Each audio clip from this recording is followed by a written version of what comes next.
lovers of lore and legend, whether student, teacher, parent, storyteller, or out of work shop subtweeting the competition. The Great Tales is a podcast about myths and legends from both inside and outside the Christian tradition. Twice a month, we bring you the stories that Christians have read, retold, and wrestled with for centuries. Today, we are headed back to one of our happy places, which is, of course, Old English poetry, which means we will be very happy to be unhappy. I feel like Irish poetry, Russian poetry, Old English poetry, this is something they all have in common. It's true. Exactly so. Germanic poetry has a very strong tradition of elegiac. Anyways, elegies, verse, poetry about lamentation and loss. And we're going to look at some of the most famous of those poems today, namely The Ruin, Deor, and The Wanderer. So, are you excited about this? I'm surprised we haven't. I'm surprised you didn't suggest this before. Well, you know,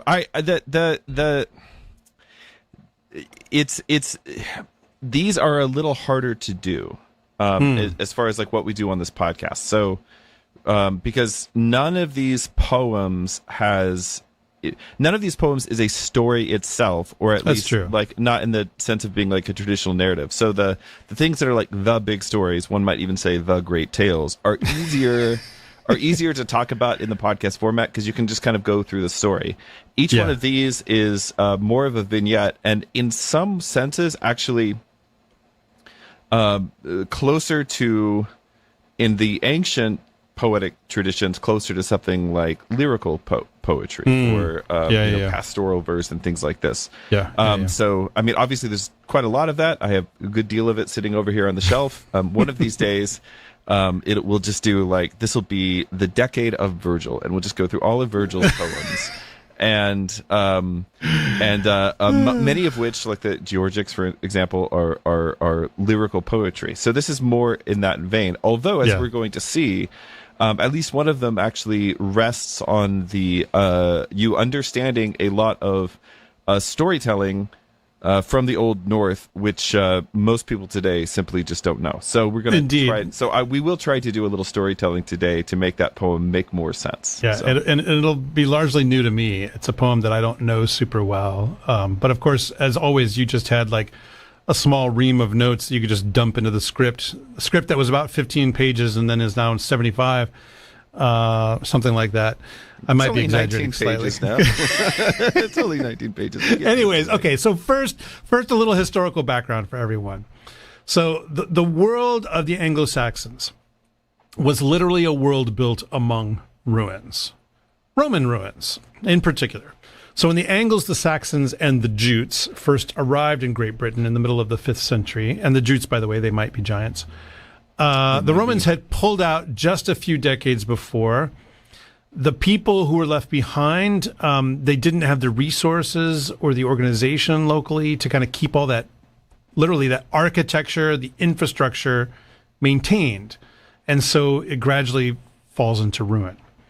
A lot of it was made out of stone, which is why large parts of it exist to this day. And I mean, and Deacon Seraphim, you and I have both been next to some of those ruins in Roman Britain, in the flesh. What's really fun is where you have old churches, for instance, where this part of the church is Roman masonry, and this part is Saxon, and this part is Norman, and you can just kind of see the whole history of the island. Indeed. Kind of. Yeah. And then all of the and then all these parts that were removed that happened during the Reformation. So you have the whole history of the island just in sometimes a single building. In the architecture. Yeah. So even though it's stone, so that's why there's so much of it still around. But if you've ever owned a stone building, you know that it still takes a lot of maintenance it has to be repaired all the time in order to stay together, right? So that means is that so just as a modern visitor like you or I to a Romano-British site will find the place in ruins, so would one of these ancient Germanic invaders / immigrants, depending on which historians or point of view you prefer. Although when they got there, these ruins were much less ruined than they are now because it had just been decades. Very often when these things are ruins, it is also because, and this is the same for like post-Reformation ruins as well, it's because stones have been hauled away to build other things in other styles. Yeah. Yep, exactly. So, but yeah, so when the Angles and Saxons and Jutes got there, it had just been decades rather than like the 1500 years that it is for us. So if you've ever seen a Roman ruin, you're probably struck. I always am actually at the sort of the sheer engineering capability of these people who lived 2,000 years ago. So they often built things far more kind of extensive and magnificent and frankly just beautiful than is typical in the architecturally debased age we find ourselves in. So you might still look at something that they built and say, well, how did they do that? You know? And if you ask that question, then you would have something very significant in common with those Anglo-Saxons who encountered and lived among those ruins. So our 3 poems today all come from the same manuscript, which is called the Exeter Book, which is a late 10th century codex.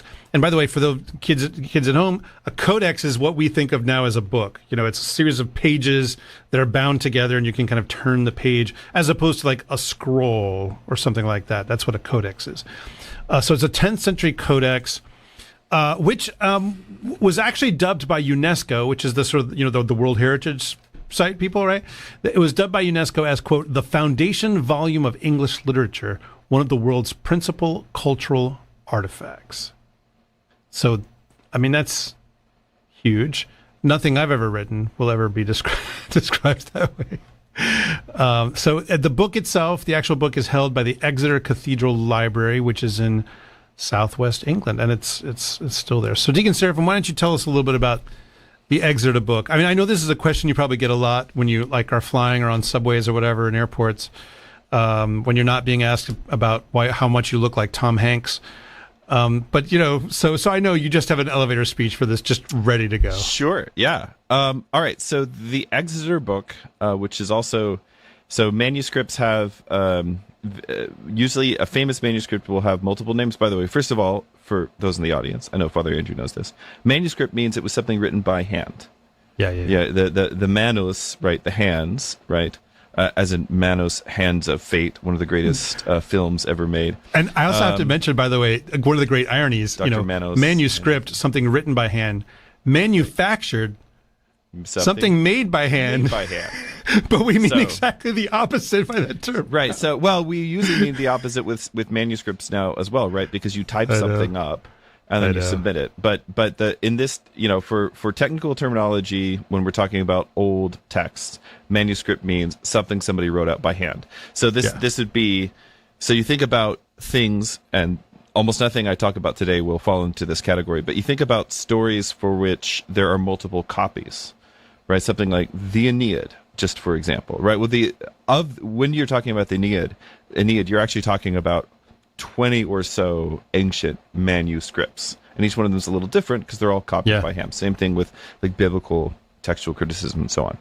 So manuscripts usually have technical nomenclature. So the technical name of the Exeter Book, I believe, is the Exeter Cathedral Library MS 3501. Oh. And in Latin it is also sometimes called the Codex Exoniensis.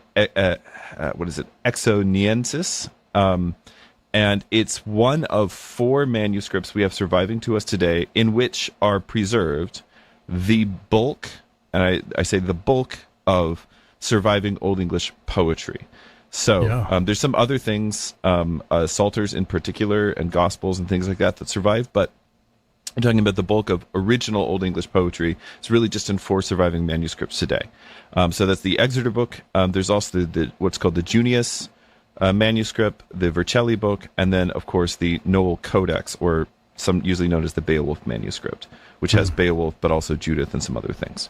So of the 4, the Exeter Book is the largest, and it's an anthology. It's not a single text or a single story. It's an anthology of things that were collected, and we owe to it and to the monk. It is a single monk who wrote it, and to the monks who then preserved it. We owe them a great debt of gratitude because it gives us all kinds of things which simply don't survive anywhere else. So, it's written by a single scribe, in a very clear and easy hand. We're going to have some pictures of it up on the screen today. But unlike unlike the old Icelandic manuscripts that I worked with when I was doing my master's degree, it's incredibly easy to read.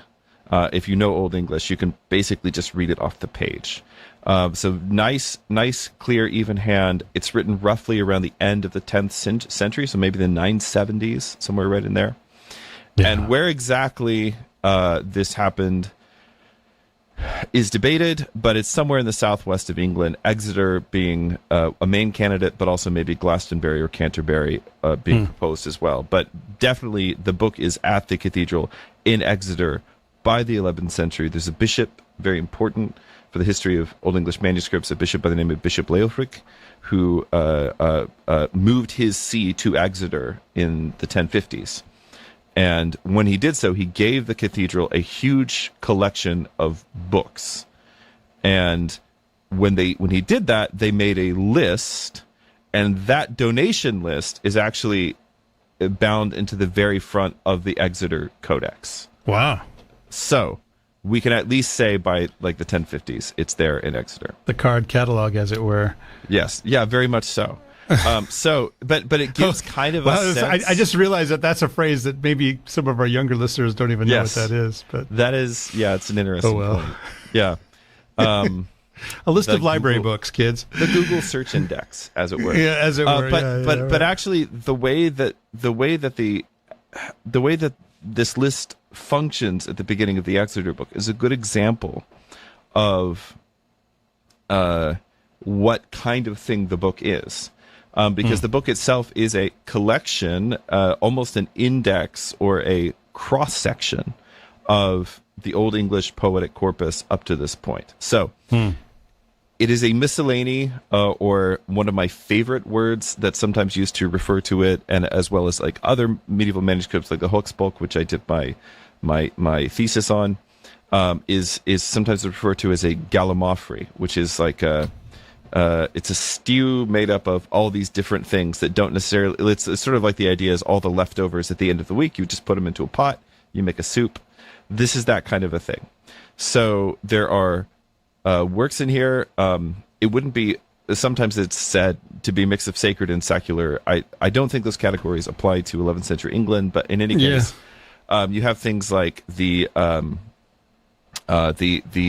Christ. The first Christ poem and the whole Christ sequence, the Guthlac poems on Saint Guthlac, who's a Mercian saint.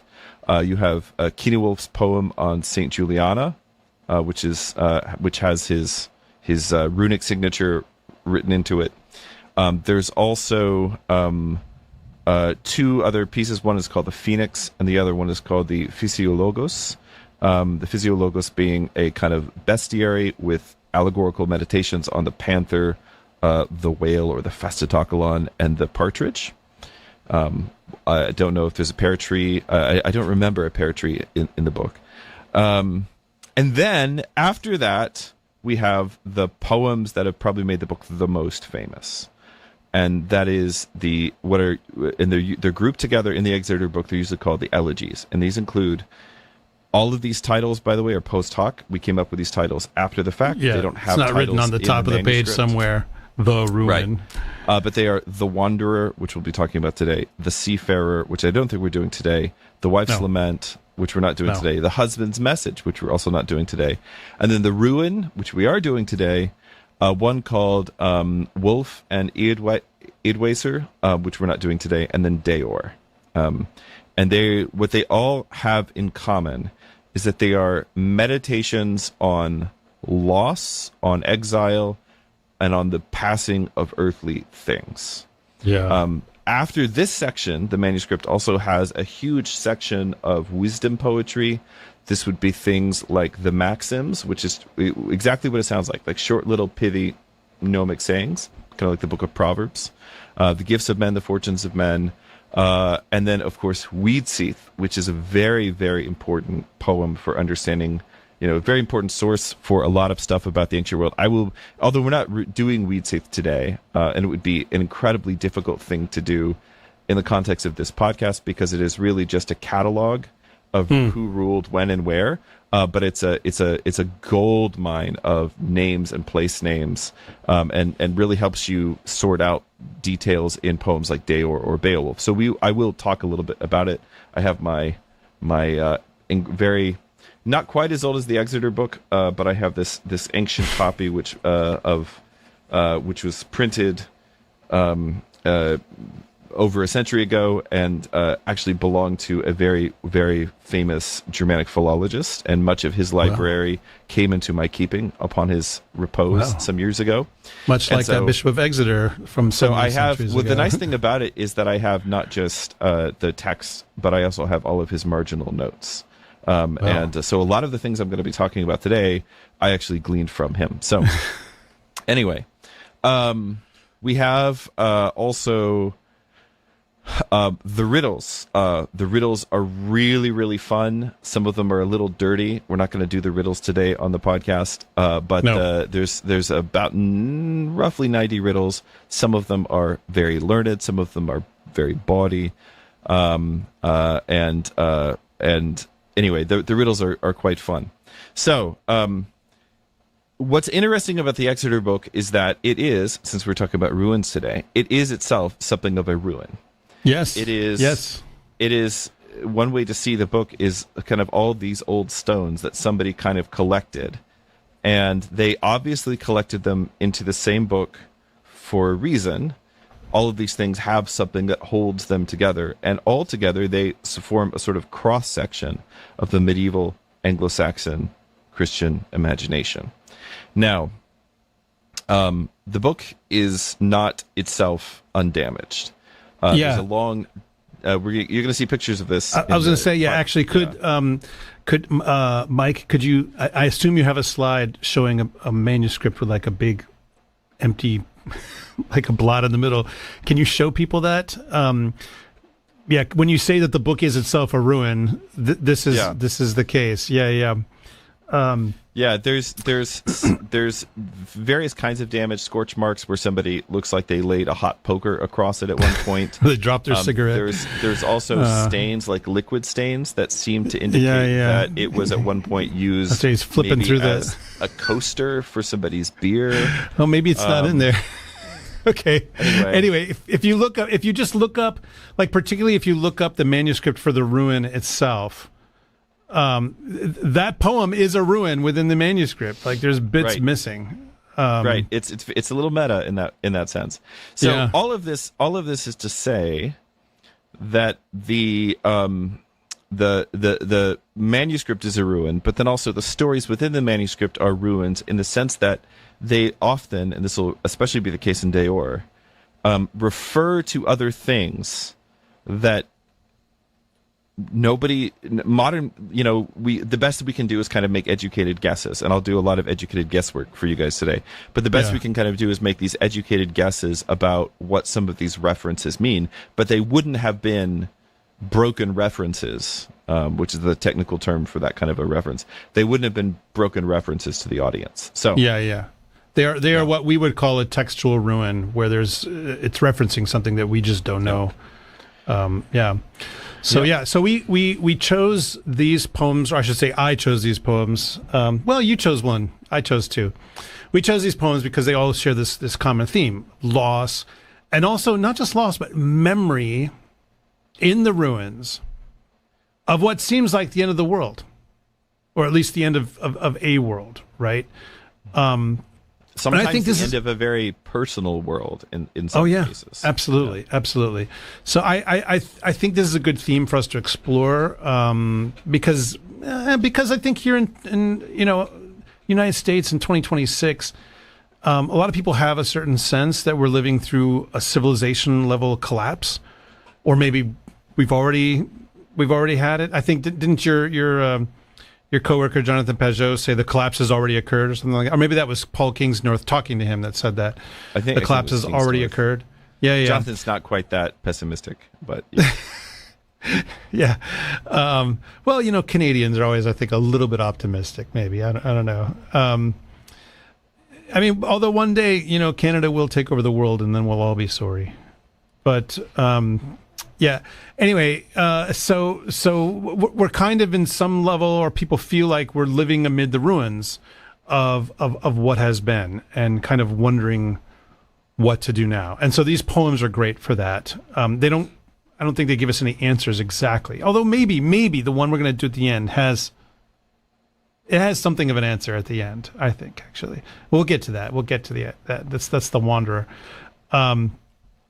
But before we dive into The Ruin, which will be the first of our three poems, a little word, not from our sponsor, actually, but from us. So a little ad, actually. What is the deal? What is the deal with the legendary mythic stories of the Orthodox Christian tradition? If you're interested in that question, you should join us at St. Ignatius Antiochian Orthodox Church in Franklin, Tennessee, which is right next to Nashville. For sessions with the two of us spanning the saints' defeats of dragons to an unlikely saint called the Fox. We're doing an event called the Orthodox Legendarium on July 31st through August 2nd of this year, 2026. And you can find all the info at ancientfaith.com/events. Registration's open now. So if you've ever wanted this podcast to become an in-person event, this is it, right? This is pretty much what we're going to be doing. Yep. So come on out, come see us in Nashville. It should be a lot of fun. We'll be giving talks. I'll be talking to you. We'll be doing church for the weekend. It'll be beautiful. Have all the things. So yeah, ancientfaith.com/events and sign up. There's tickets going now, so get yours so you can join us. So alrighty. Okay, well, let's come. I will answer definitively the question. Oh. Whether or not Adam had an Irish accent. So if you don't come, you won't know the answer to that question. Our mutual friend, Father Stephen DeYoung, told us both that Adam couldn't possibly have been Irish. He didn't have enough children. Oh. He only had 5, as far as anybody knows, give or take. So, okay, let's talk about The Ruin.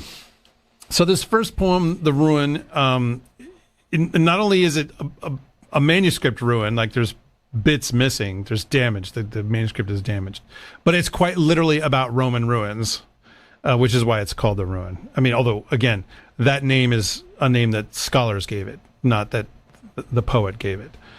It has no title. So it was probably written in the 8th or the 9th century.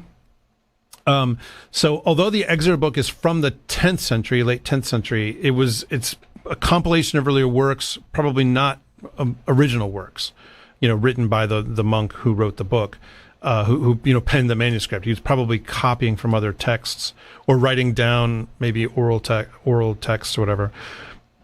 And although, right, when the Anglos and Saxons and Jutes showed up in Great Britain, the Romans had pulled out just a few decades before.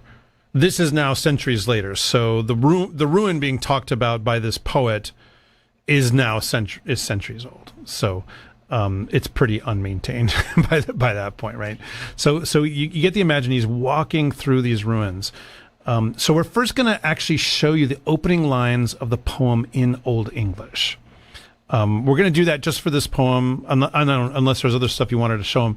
But I think just to try to give a little feeling for what it would have sounded like to its first listeners.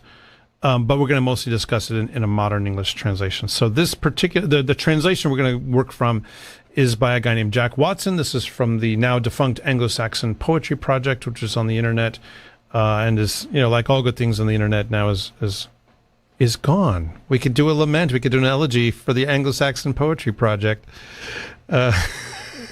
Maybe that's what this episode really is. So, all right. Well, I'm going to attempt to pronounce these first 11 lines in Old English. So here we go. Ratlich is thes welstan, weirde gebrakon, burgstede burston, brosnath ente gewerk, hrova sind jechrorena, chreorge toras, chrimgeat toras beroven, chrimon lime, sherde shurbeorge, Shorene gedrorene, aldo undero eotene, earthgrap hafad walden wichtan, for weorano geleororena, Her gripa russan, oth hund knä, wertheoda gewitan, oft thas wae gebad, raghar und readfach, riche after othrum, of stunden under stormum, steapgap gedreas. How was my pronunciation? Was it okay? Pretty good. I would that GE at the beginning, that particle at the beginning of the verb, like it's not gedreas, it's yedreas. That's what I was trying to do, but obviously was inconsistent about it. No, it's okay. It's listen. That one gets very respected Anglo-Saxonists. So I mean, there's some tongue tying going on there. Like the word, which one is it that was really killing me? Undreotuna, gehrorena, Yehrorena. Anyway, okay, so that's the first 11 lines. And this is also our introduction to a word which we're going to talk about off and on for these 3 poems, but our conclusion will be about this word. A really important word from the first line, which is weird. Well, in this line, weirde, because it's plural in this case, weird. So we're going to talk about that word a lot. So, right, okay. Well, why don't you jump in and read these same 11 lines with the modern English translation? Yeah. This masonry is wondrous. Fates broke it. Courtyard pavements were smashed. The work of giants is decaying. Roofs are fallen. Ruinous towers. The frosty gate with frost on cement is ravaged. Chipped roofs are torn, fallen, undermined by old age. The grasp of the earth possesses the mighty builders, perished and fallen, a hard grasp of earth, until 100 generations of people have departed. Often this wall, lichen gray and stained with red, experienced one rain after another, remained standing under storms. The high, wide gate has fallen. Yeah.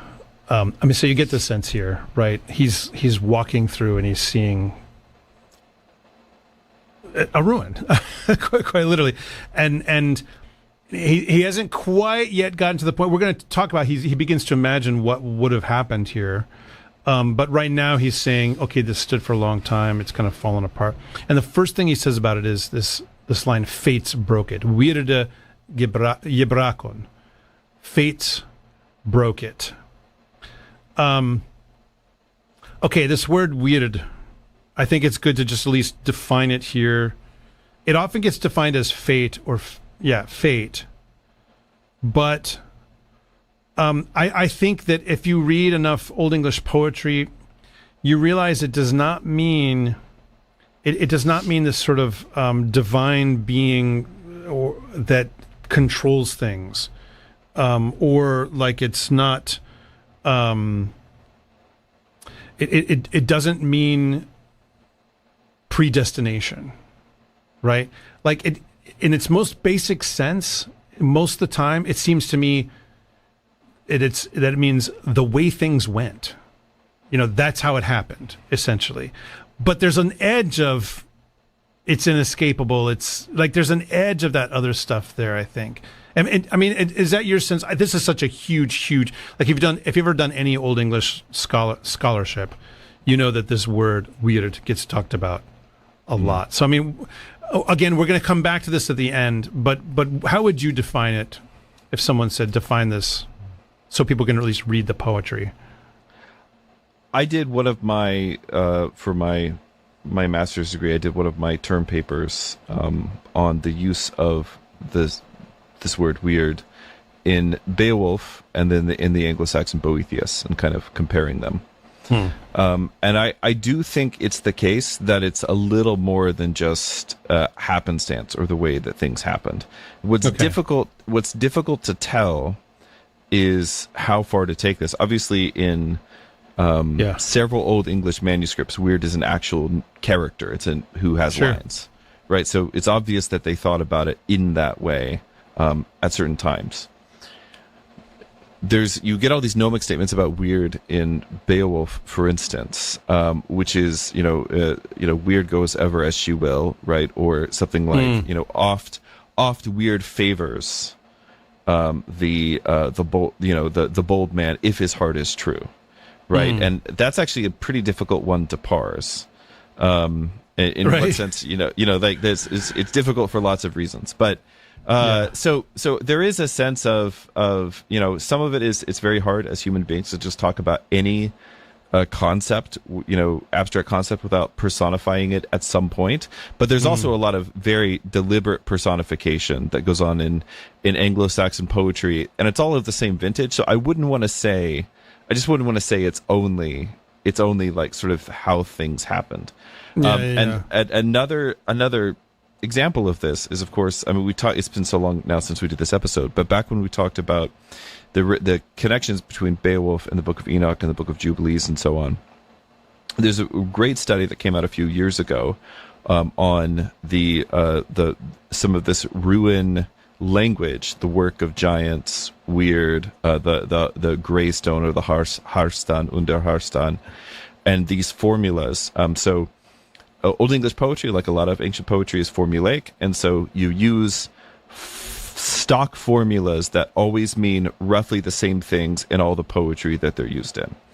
And the person who did the study, and he did it, we talked about this in Andreas as well, but the person who did the study, who's not, as far as I know, a Christian, certainly he's not an Orthodox Christian, but his argument is that whenever you come across this language of where you have coupling, where you have in juxtaposition, like close to each other, you have phrases like the Greystone, work of giants, and weird, all of which are in the Ruin, by the way, that you are deliberately being made to think of the fall of the civilization that was before the Great Flood.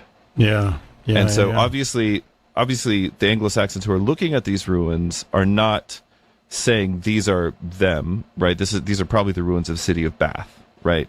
Like the Roman Britain, the city of Bath. We'll get to the big clue about that at the end of the poem. Which, by the way, may have been founded by, or at least the waters were cleansed and renewed by St. David of Wales. But in any case, so whenever you read something like this, weird is something like, it is something like God's will. It is also something like the way that the way that things happen, the way that things shook out. But those are all related ideas. And so, in particular, the wanderer and the seafarer, the two, one of which we'll talk about today, in this manuscript, they both turn to a kind of Christian idea of consolation at the end of the poem. Spoilers, man! Come on. Yeah, well. Anyway, I'm sorry. There's no spoilers on things from the 10th century, but the idea here, right, is that fate or the divine decree, or maybe something like Boethius's Lady Fate, right? That this once great civilization has now passed away into the Eorthgrap, the earth grip, and it's going to just sort of leave us with this contemplation of decay. So it is interesting. It's always hard to tell with one poem, but I basically make the argument that all this Anglo-Saxon poetry was collected together for a reason. It's meant to be read. Meant to be read together. So, and it should be underlined, like you mentioned, the idea that weird could be understood as God's will. The writers here are Christians, right? So when the Anglo-Saxons invaded Britain, they were not. They were pagans, but at this they point, were also not literate at that point. Right, exactly. At this point. I mean, when you're talking about Northwestern or Northern Europe in general, literacy is basically a Christian technology, right?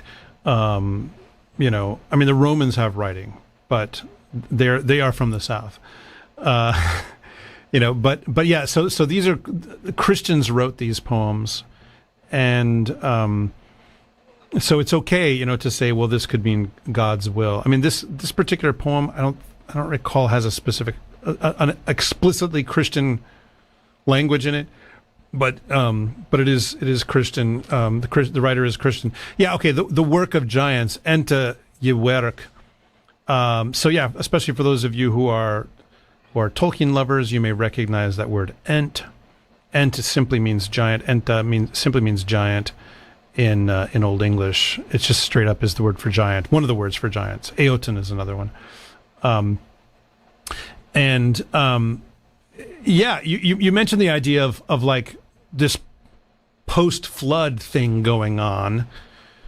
Obviously, they're not saying this is the work of giants before the flood, but it kind of works also, like sure. What is the flood in this case? Well, the flood is both the Roman withdrawal and the flood is the Anglo-Saxons themselves.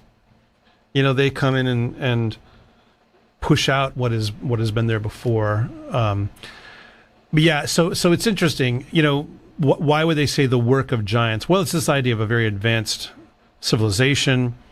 If you're an Anglo-Saxon, you don't know how to build stuff like this. So you imagine that it must have been built. I don't know. Would they have meant it in giant in what we would think of as the literal sense, or maybe giant in the biblical sense, which is powerful people, not necessarily super tall people. Well, it's definitely the case when they thought of biblical giants, they thought of them as being super tall people. Super tall. Okay. Yeah. But in this case, they're looking at, the Romans obviously have math and engineering that the Anglo-Saxons don't have at this point in history. And so you're looking at something that a greater civilization than yours has built, which has fallen for reasons we'll talk about in a moment. Yeah. And you can't rebuild it, right? And so that's the sense here in which it's the work of giants. But also, the Anglo-Saxons lived kind of permanently in the book of Genesis. The Anglo-Saxon Christian imagination, they sort of like started reading the Bible at Genesis, and then they didn't really stop, but it's kind of like they stopped and they're like, yeah, this is good. I like this one, Yeah. And so the Anglo-Saxon Christian poetic imagination is kind of just permanently in Genesis. So you look at something like this, and it's not hard to see how you would use. It's not that they're analogizing so much and saying this thing is like this thing over here. It's more like the Genesis framework gives them the framework to which through which to then interpret their reality and their more recent history. Right. I mean, that's the way to think about it. I kind of feel the same way, like I'm right there with them. Yeah, for sure. To me, it's one of the most endearing things about Anglo-Saxon poetry. Yeah. I love this line. The mighty builders perished and fallen with lines. The mighty builders perished and fallen. The hard grasp of earth. The grasp of earth possesses the mighty builders, perished and fallen. I mean, that's what an image that is, right? The idea that Earth itself has sort of grabbed hold of these giants and just has them. Yeah. Which is obvious. It's not just an image of burial. Again, it's biblical language too, right? The sense of the Rephaim, these god kings that are down in the underworld, that if you go to the underworld can rise up to scare you and all this kind of stuff. So yeah, these first lines really just thump in my opinion, and then also like this wall, lichened gray and stained with red, experienced one rain after another. Rain, as in the reign of a king, and then rain, remains standing under storms. The high wide gate has collapsed. So you've got both human history. Right? One king, another king, but then also kind of natural history, the coming and going of storms, right? The history of the world in storms. And it endured all that and yet can't quite stand up in the midst of all that.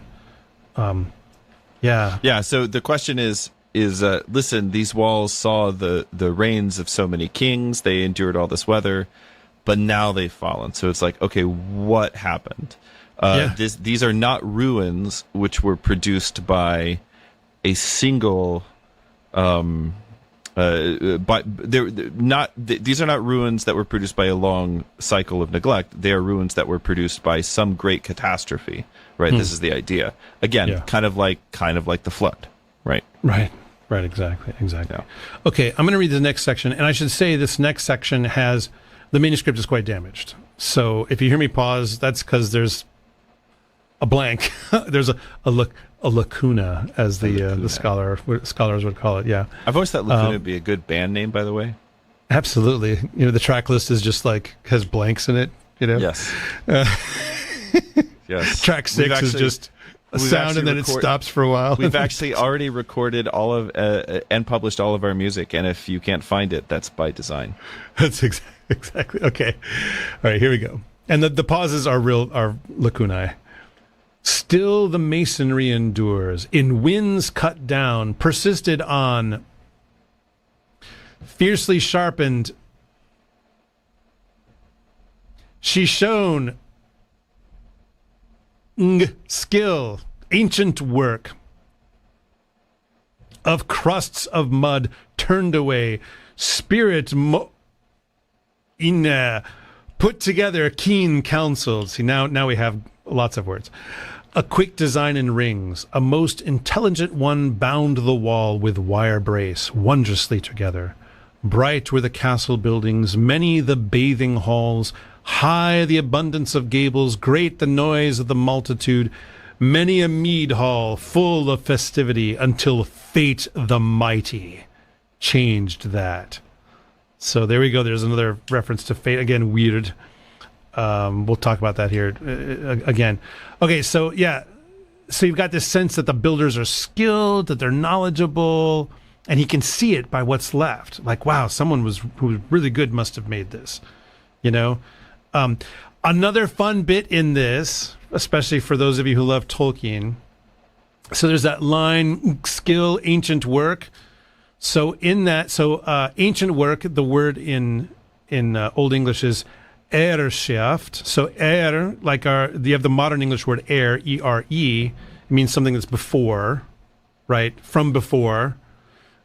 Shaft, this is the origin of our modern word shaft, but it also means something that is made, a craft, a work, right? So erschaft, something that's made long ago. But then the word for skill is orthunk. So if you're a Tolkien lover, you probably know about Orthunk, the great tower of Saruman, Curunir, the man of skill. That's what his name means, Curunir, in his Maya name. So yes, this is that same word. You should think when you see that word in The Lord of the Rings, you should be thinking about this kind of thing. So that's kind of fun. And I want you to comment on this, right? As a maker of mead yourself, many a mead hall full of festivity. I mean, are the Romans drinking mead? Oh, absolutely. Okay. People have been drinking mead since ancient Egypt, at least. But yes, I mean, the thing is that the Romans would have wine as well, but if they want wine, they have to basically ship it from the continent. It's not until after the Roman period that that there's something called the medieval warming period. Yes, climate change. Climate change, which does happen sometimes without our help. And spicy takes. Yeah. I mean, it's just a thing that happens. There's nothing that people in the Middle Ages could have done to have made it happen. Right. Exactly. Yeah. Not enough people on the planet for one thing. Right. Yeah. But anyway, my point is that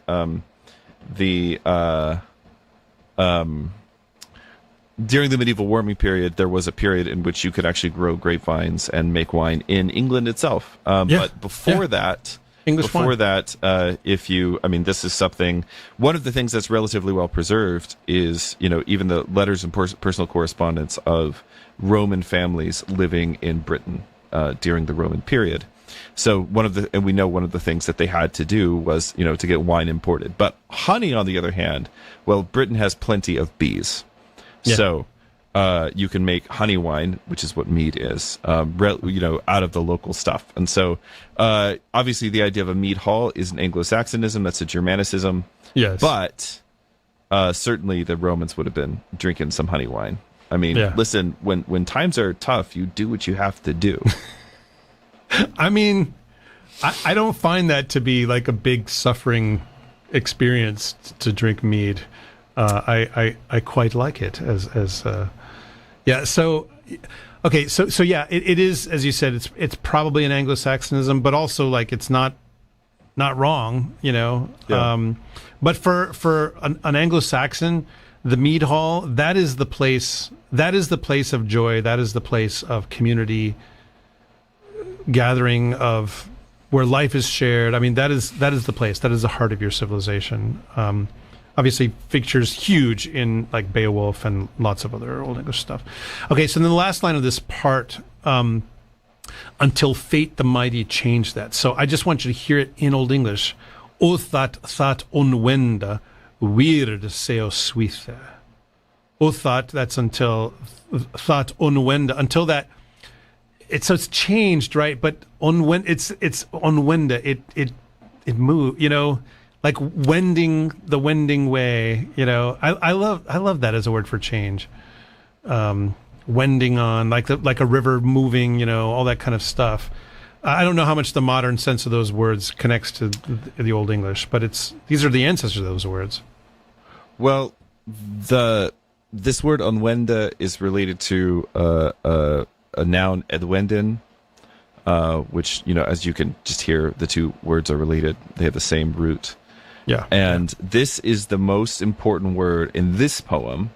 It is also the most important word in the Beowulf poem. So, for instance, Dr. Tom Shippey says that the dominating theme of Anglo-Saxon poetry is the change from despair to triumph, or triumph to despair, and the sudden reversals of time. Yeah. And that word for reversal in Anglo-Saxon is edwenden. And basically the idea is that edwenden is inevitable, and so what you end up judging yourself and other people around you by is how you respond to that change, how you respond to those reversals. How you weather it.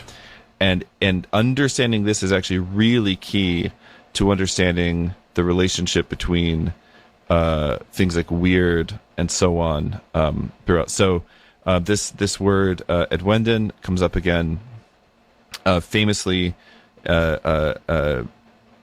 It's introduced in Beowulf early on, around line 280, something like this.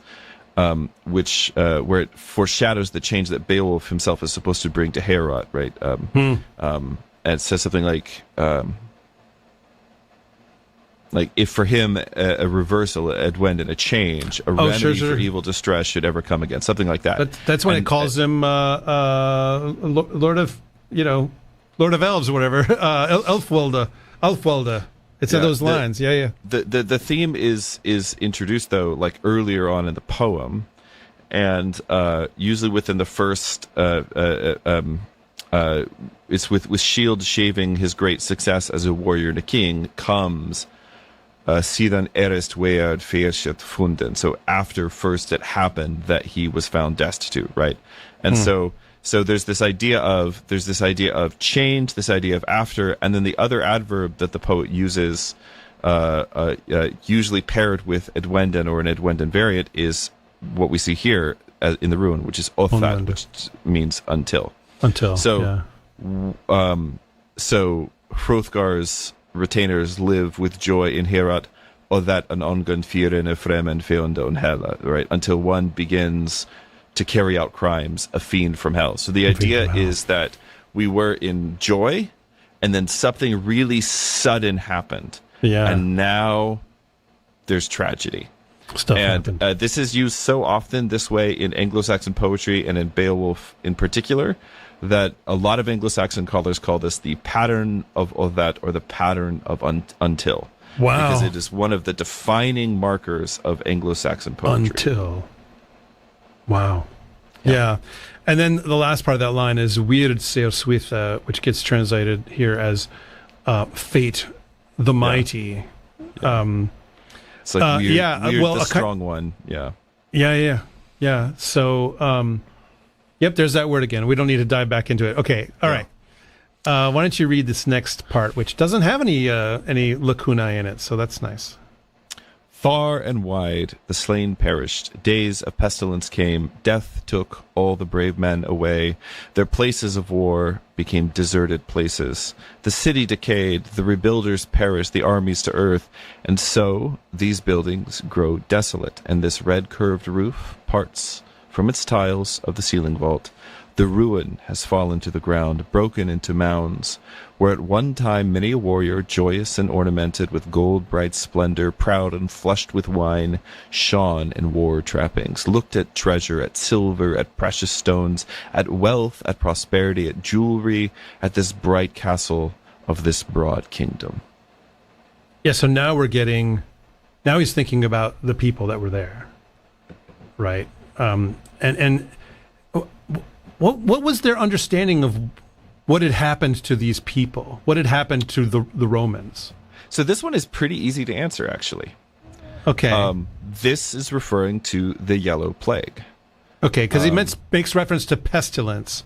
Yeah, this is death referring took all to the brave men away. The Yellow Plague. So in the 660s, actually in the mid 6th century is when the first major wave hits Britain, the Yellow Plague.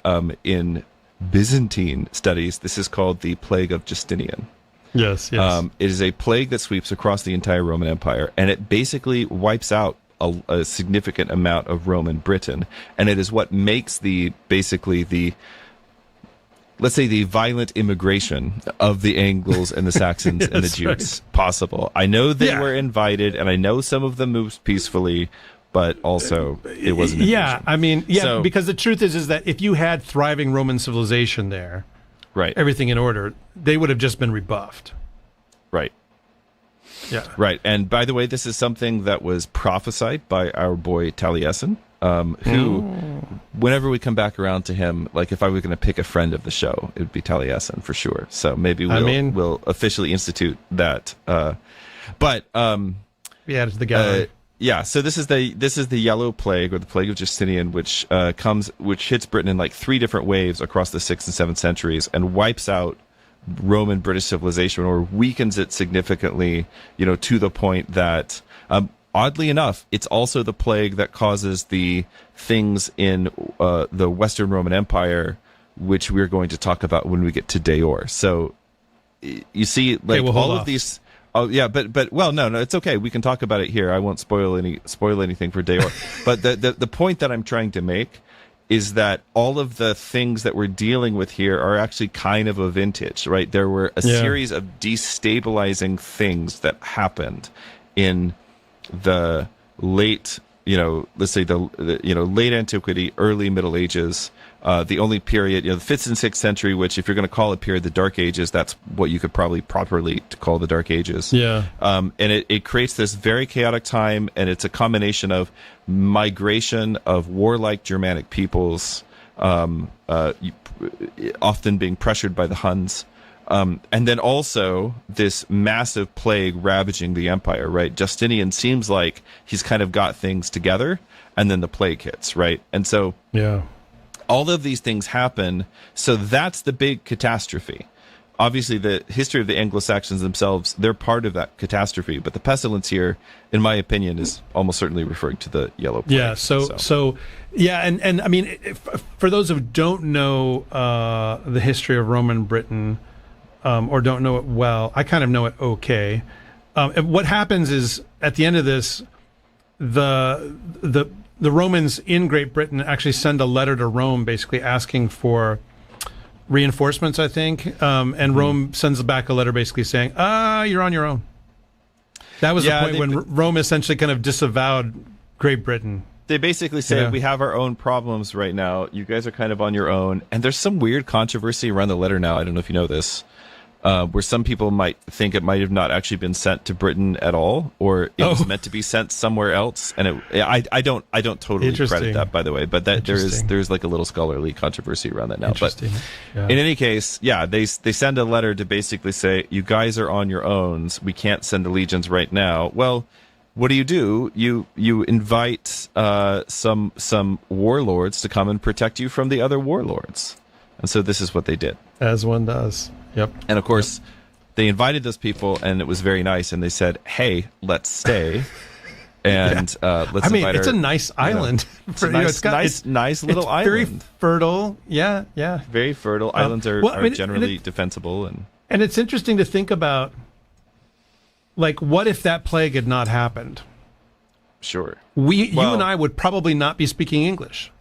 So it's so interesting. If the plague had not happened, I don't know about that. Maybe. That's really interesting. So if the plague of Justinian had not happened, then the Roman Empire would not have lost control of Italy, most likely, which would have had massive ramifications on the whole history of Christianity, for one thing. Yeah. Oh, yeah. Yeah, I mean, there's a whole bunch of what ifs. A whole lot of what ifs. It's a fun game to play. Fun. I'm a big fan of historical fiction, and I'm sure somebody's done that. But if not, one of you enterprising young authors out there should play around with this. What's the term? The contrapositive? I'm trying to think of counterfactual. That's it. Counterfactual. Yeah. What if it had been this other way? Okay, I'm going to go ahead and read the last part. Again, lots of lacunae here. Again, this poem is the ruin. It's appropriate that it's a ruin. The stone building stood, a stream threw up heat in wide surge, the wall enclosed all in its bright bosom, where the baths were, hot in the heart. That was convenient. That's my favorite line. That was convenient. Then they let pour hot streams over gray stone, until the ringed sea, which might mean a circular pool, hot where the baths were. Then is that is a noble thing. To the house, castle, and that's the end. But there's our Overharstan reference as well. Yeah. So here's the part that's explicitly talking about the hot springs, the hot baths. This is one of the good reasons why people believe that this poem is about the city of Bath. It kind of fits. It works. I do really appreciate the simplicity of naming the bath town Bath. Indeed. It's just good, simple Anglo-Saxon. What would your city be named if it had a name like that? What do you think? I know you live in. Am I allowed to tell people the actual town you live in? Yeah. I mean, I live in a Grand Prairie. Grand Prairie, which it is on the prairie. However, it wasn't named because of that. It was named after another town called Grand Prairie, actually in Ohio, because it was founded by people who came here from Ohio. From Ohio. Yeah, it's an interesting question. The thing is, like suburbs and things like this are just not very distinctive anymore. I know. The place where I am, so like this studio is Raleigh, but where I am is actually not city of Raleigh. It has an address that is Garner, North Carolina, but it's not even city of Garner. It's actually an unincorporated area, which is sometimes called Cleveland, or Cleveland Crossings, or sometimes called 4042 for a couple of the highways that are here, but seems to have been named originally after a school that was called Cleveland Schoolhouse or something like that. So again, I don't know what, maybe calling it 4042 is the equivalent of calling it Bath. Yeah, that seems right to me. Yeah. So we should what we should do is we need to translate that into some nobler tongue. The area just like Strider becomes Telcontar, right? 4042. We need to figure out a good term for that. So. Now, there's a town very near to me. It's actually nearer to me than the actual main part of the city I officially live in, but it's just called Cedar Ridge because there's a big ridge covered in cedar. So that's probably the practical. There you go. All right. Okay. Well, so that's the ruin, and now we're going to do Deor, and I'm going to let you take us in on this one because you know way more about this than I do. I mean, I've read the poem a bunch of times, but there's a whole bunch of references to stuff that I don't know what it's referring to. So speaking of ruins, Deor, which is in the Exeter book, is 42 lines long. It is so pretty short. It is probably the hardest poem to parse in the entire corpus. Mike put it up on the screen. You guys can see this is actually part of the Deor poem. Yeah, there you go. Look how beautiful it is, guys. It is. It's really quite lovely. Yeah. It's so easy to read. I love it so much. All right, so a couple of weird things about Deor. First of all, it is divided into stanzas, as you can see in the image there. This is the only Old English poem that I know of that is broken out in this way. The normal would just be unbroken alliteration. Secondly, it has the only true repeating refrain in any Old English poem. So that these two features make it kind of special, kind of unique. Yeah.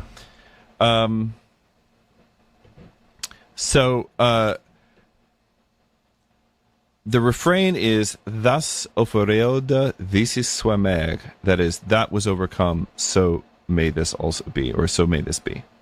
So this is a good example of what I referred to earlier as the pattern of until in Old English poetry.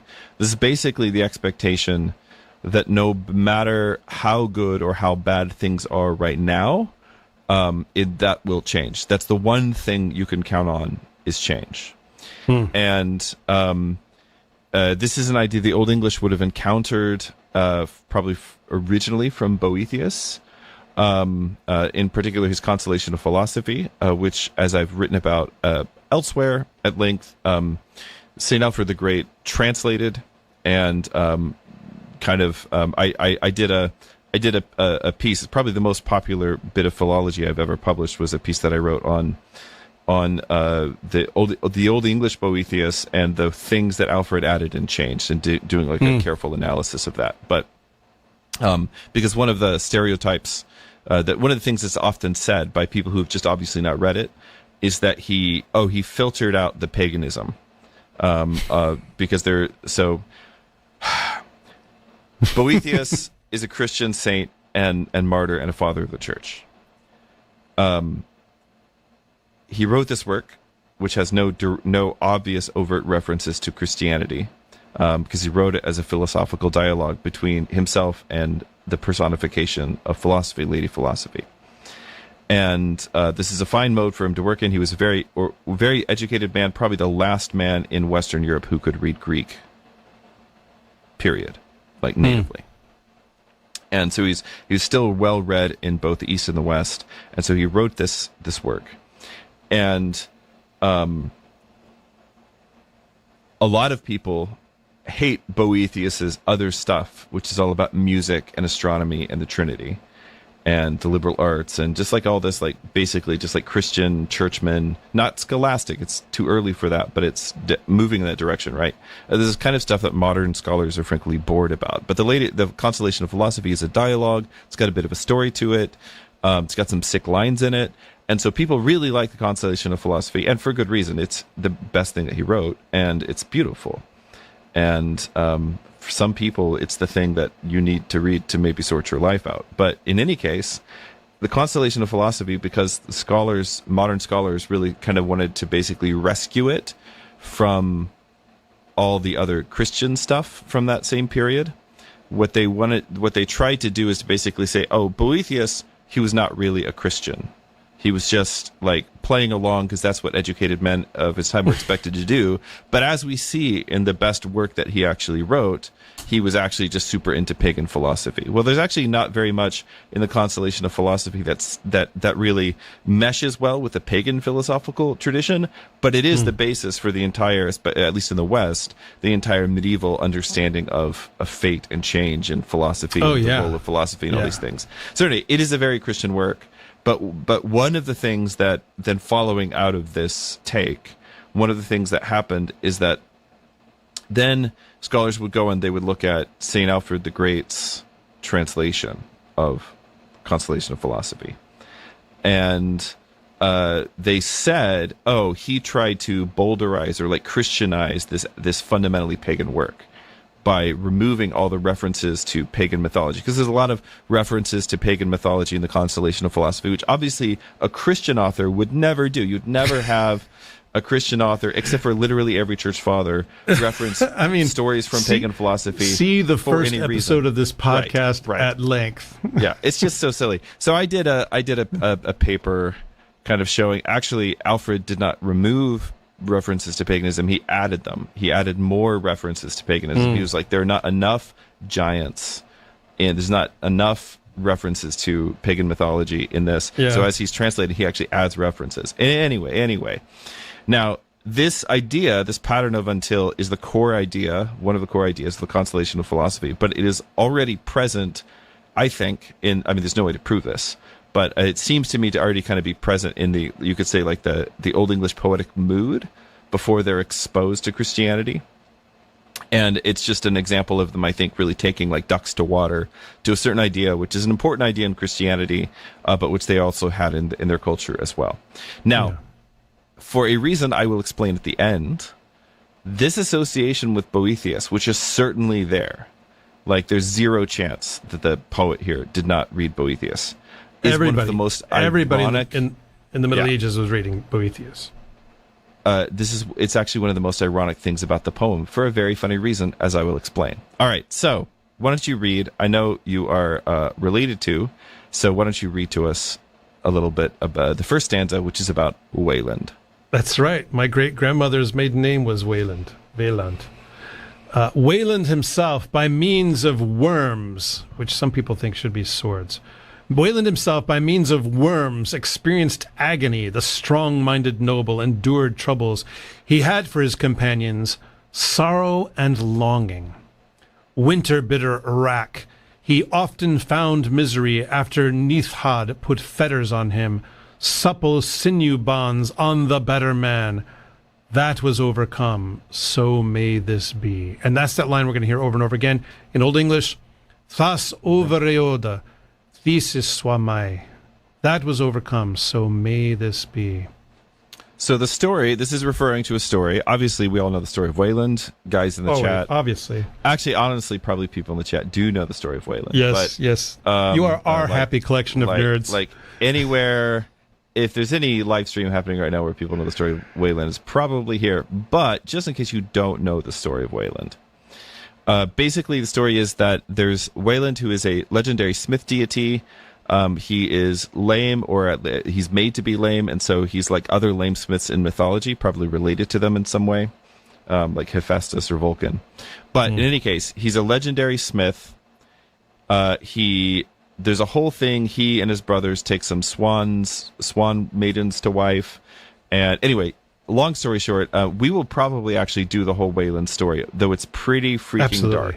So we're gonna have to we're gonna have to make it a little PG-13 for the kids, okay? But it is one of my there's a whole medieval there's a whole Old Norse saga and also a lot of poetry about it, and it would be fun to just do all that in an episode sometime later this year. So Wayland, or Voland in Old Norse, is captured by this king, probably a king of somewhere in Sweden, by the name of King Nithhad, and he is hamstrung, that is, he is made lame, and he's held prisoner on an island to work.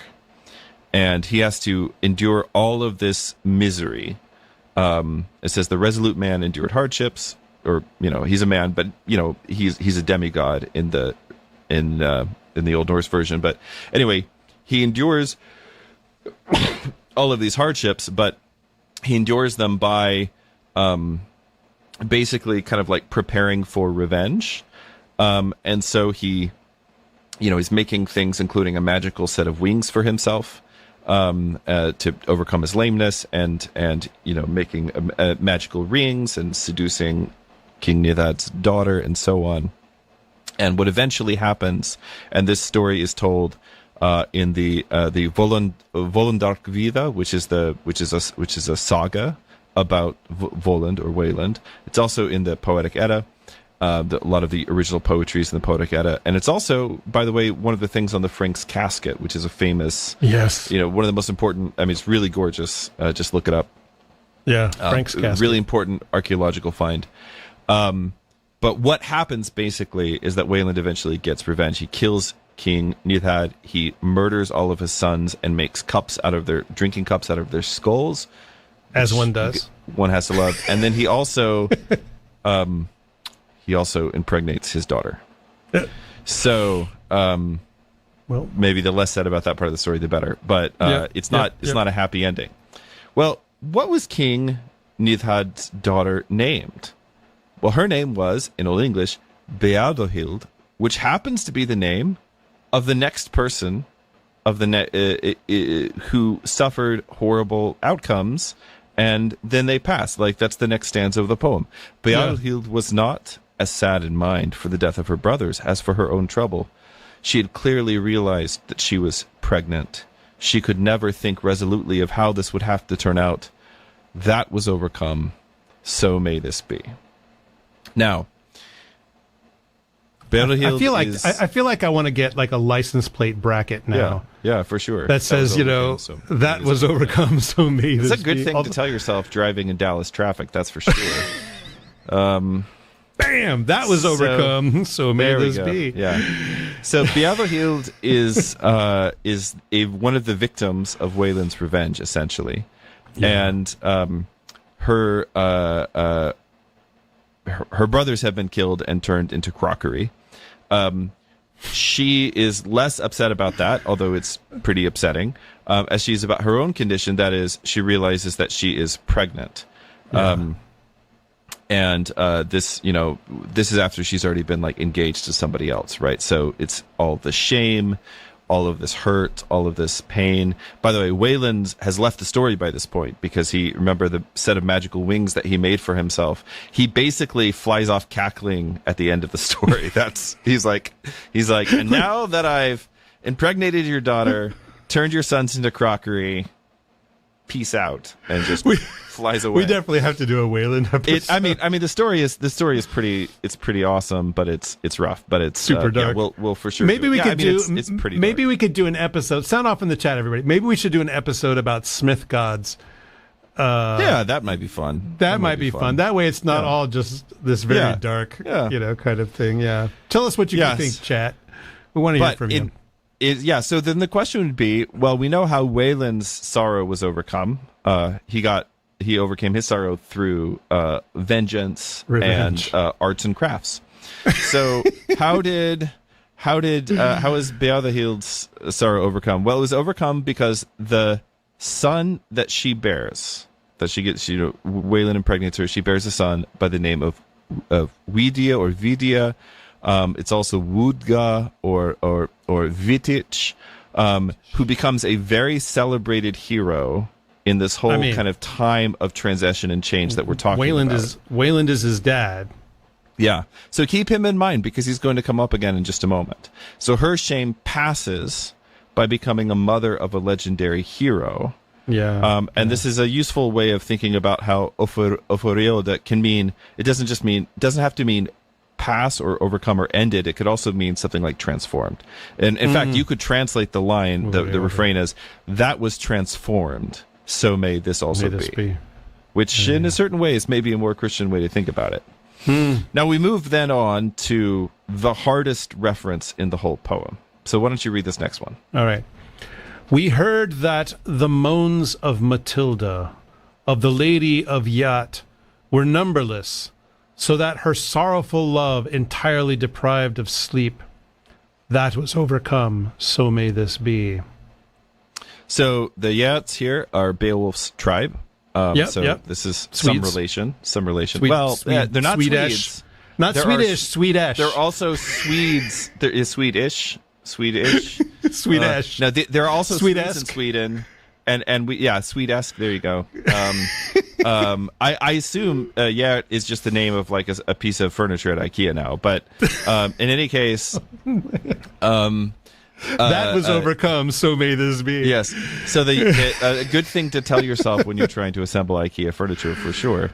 So the Yats and the Swedes were definitely feuding. That's a big part of the backstory of the Beowulf poem. Yeah. So there's some lady of the Yats by the name of Mathild, which is rendered Matilda in the translation that we're using today.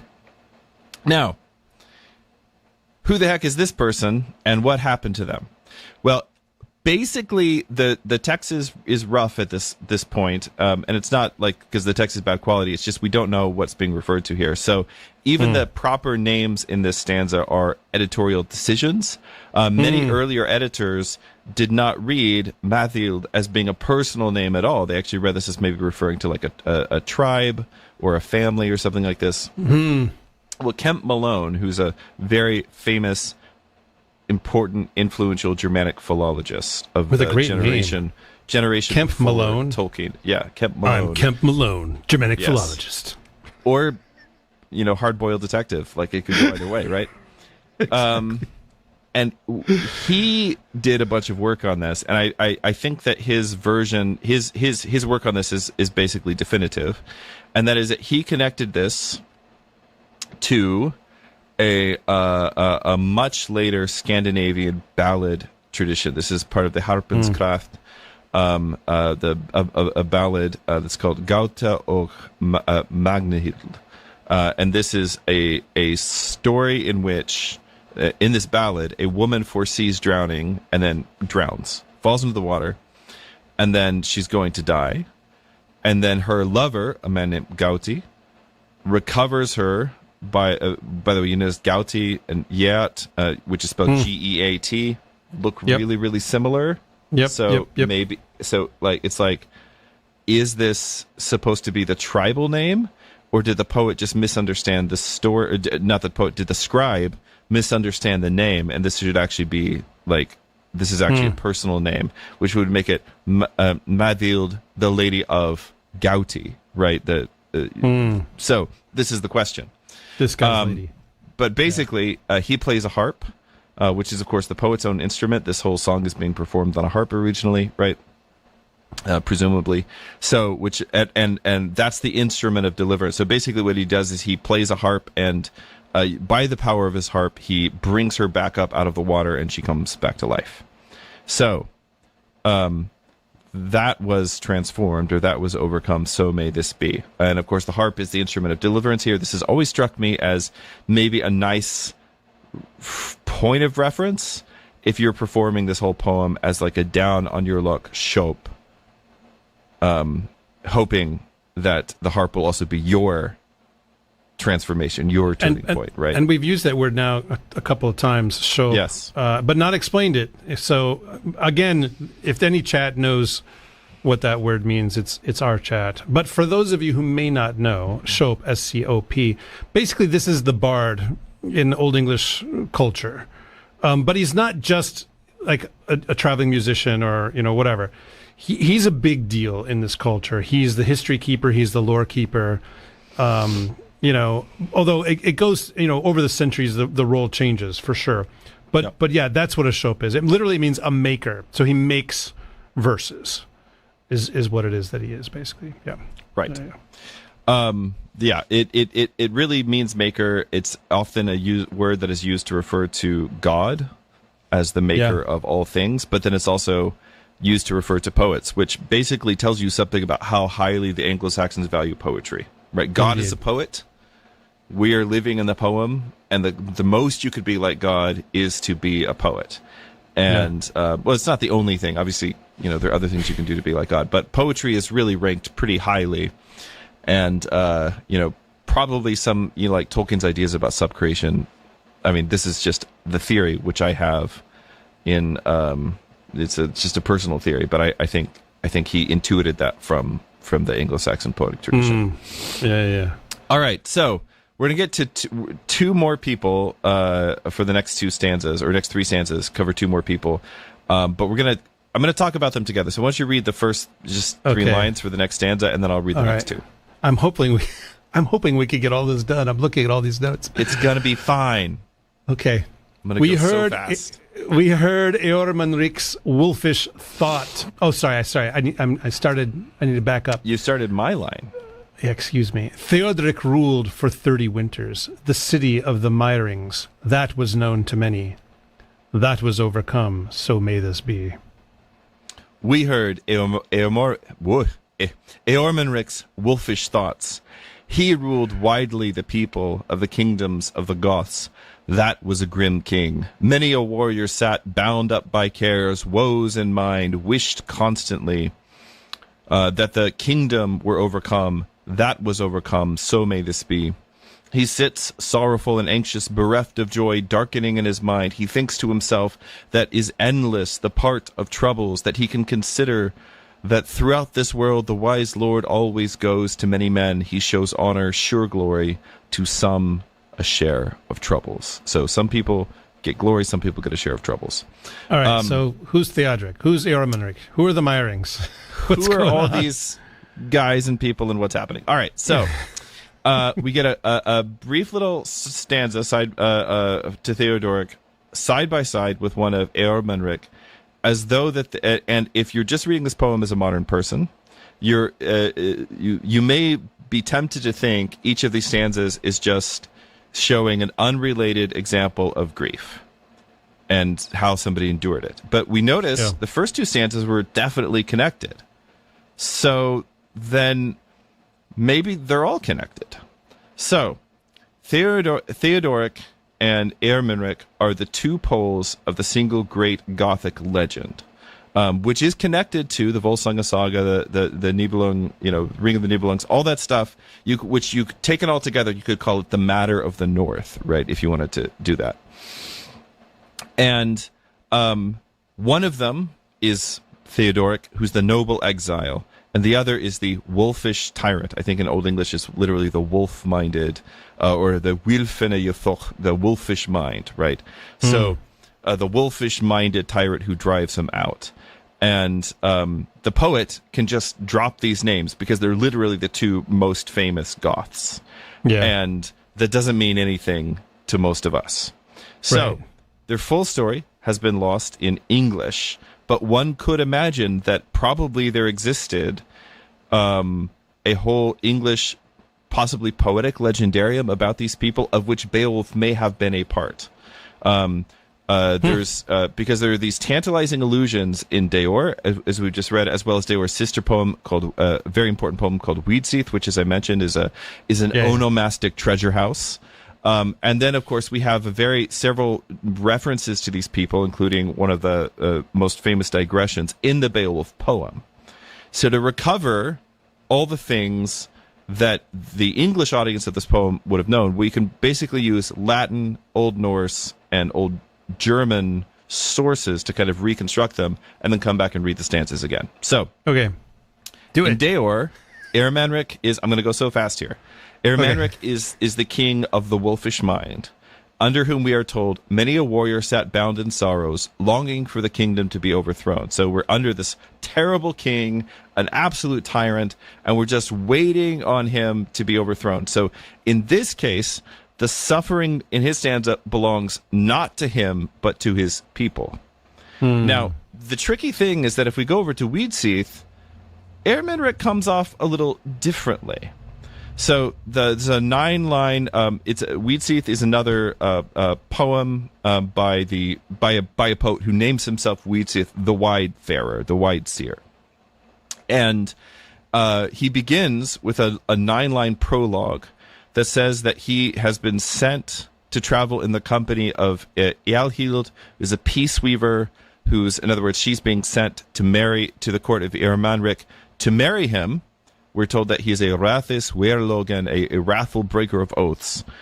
And then yet later on in the same poem, Eormenric is mentioned as being a model of open-handed lordship. In other words, he gives Weedseath a fabulously valuable ring, so great it's most likely actually destined for his own lord, a guy named Idgils, while the queen Ealhild bestows another gift on Weedseath that is for him.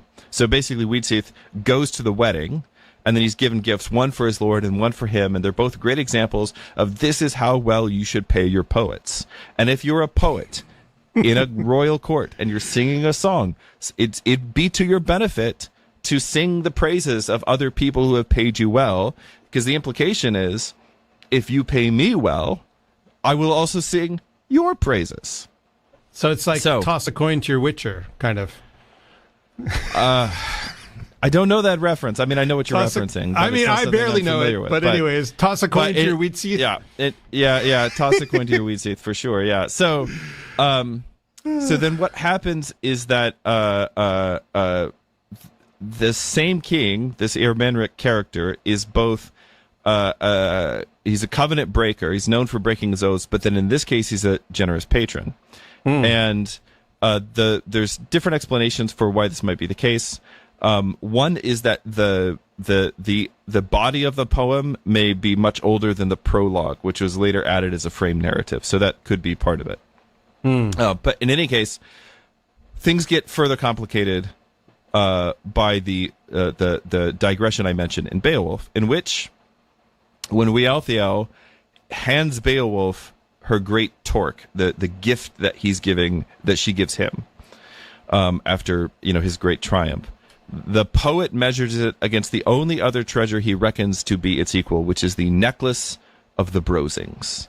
You guys know the necklace of the Brosings, right? Famous, important, super cursed necklace, much like the necklace of Harmonia in that sense, which Hama carried off when he fled the treacherous hate of Eormenric and chose long-lasting reward. So here Eormenric is again the tyrant, but now he's got an adversary, some guy named Hama, who got the better of him, and stole a treasure from him.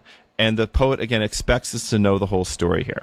And then the oldest layer that we have, so Beowulf is older than the other continental sources that I mentioned, but then the oldest layer that we have is the Gattaca by Jordanes, in which he praises Eormenric, now as Hermaneric, the king of the Goths, the noblest of the Amali tribe, as a ruler, and compared to being Alexander of the West, basically. Comparison to Alexander the Great. He's the master of this vast empire that stretches over the Wends, which is, the Poles, or the West Slavs, and then the Slavs.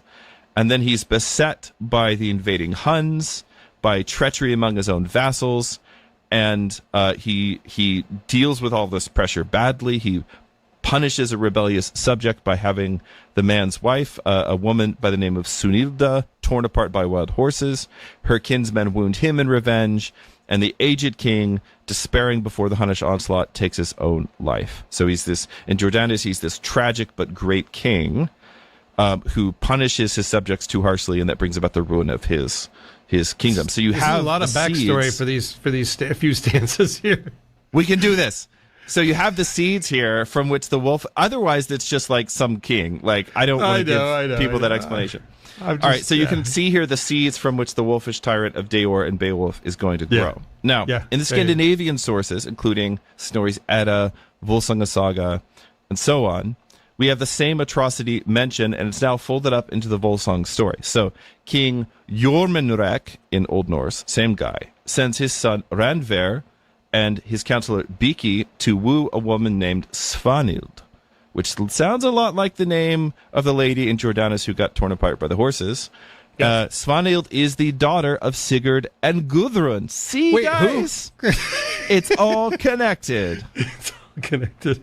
And Biki urges Randver to actually court Svanhild for himself, and then turns around and betrays him to the king. Biki really sucks. Yeah. Jormunrek has his son hanged, and he has Svanhild pulled apart or trampled to death by horses. So her half-brothers, Hamdir and Sorli, come to avenge her by cutting off the king's hands and feet, but they can't quite finish him off, and they fall in the attempt, and the whole Gothic kingdom falls to ruin. So the bridge from Sunilda to Svanhild seems to be in Widsith's character Ealhild. So notice what the compound that they all have in common is the ild. Ealhild is probably, by the way, natural corruption of the Gothic Sonahildi. But very often these names, Hild is a common compound in Germanic women's names. It just means battle. It very often, so it seems like it contracted and then re-expanded, right? And it really strains belief, as Chambers said, that Eormenric would have two different queens with near identical names. It's much more likely that there's one foreign bride who is killed, and her death is exactly the ratha, the wicked deed, the oath breaking that earns the king his bad reputation. So this is where then Theodoric comes into things. Now, historically, these two figures are separated by about 80 years. Eormenric died in 375. Theodoric, the Ostrogoth, dies in like 526, or no, sorry, he begins his rule over Italy in 454, right? So they're separated by about 80 years. So his real antagonist is not Eormenric, it's actually Odoacer, who he has to kill to take his kingdom. But what happens in the Germanic legend in the Matter of the North is that these two figures of Odoacer and Eormenric are collapsed into a single figure. So, and what they do is they make Odoacer, who was Theodoric's uncle, well, now they make Eormenric Theodoric's uncle, right? And Theodoric in the German, in German is Dietrich, right? Dietrich von Bern, that is Dietrich of Bern, which is Verona. Dietrich, or Theodoric, is unjustly driven by his wicked uncle from the throne of Bern, and he's in exile for 30 years. So this is the 30 years that he's sort of holed up in the castle of the Merings, it seems like. So that, he endured all of that, and then how did that pass? How was that transformed? Well, eventually he comes back, and he takes back his kingdom. So all of this happens in the...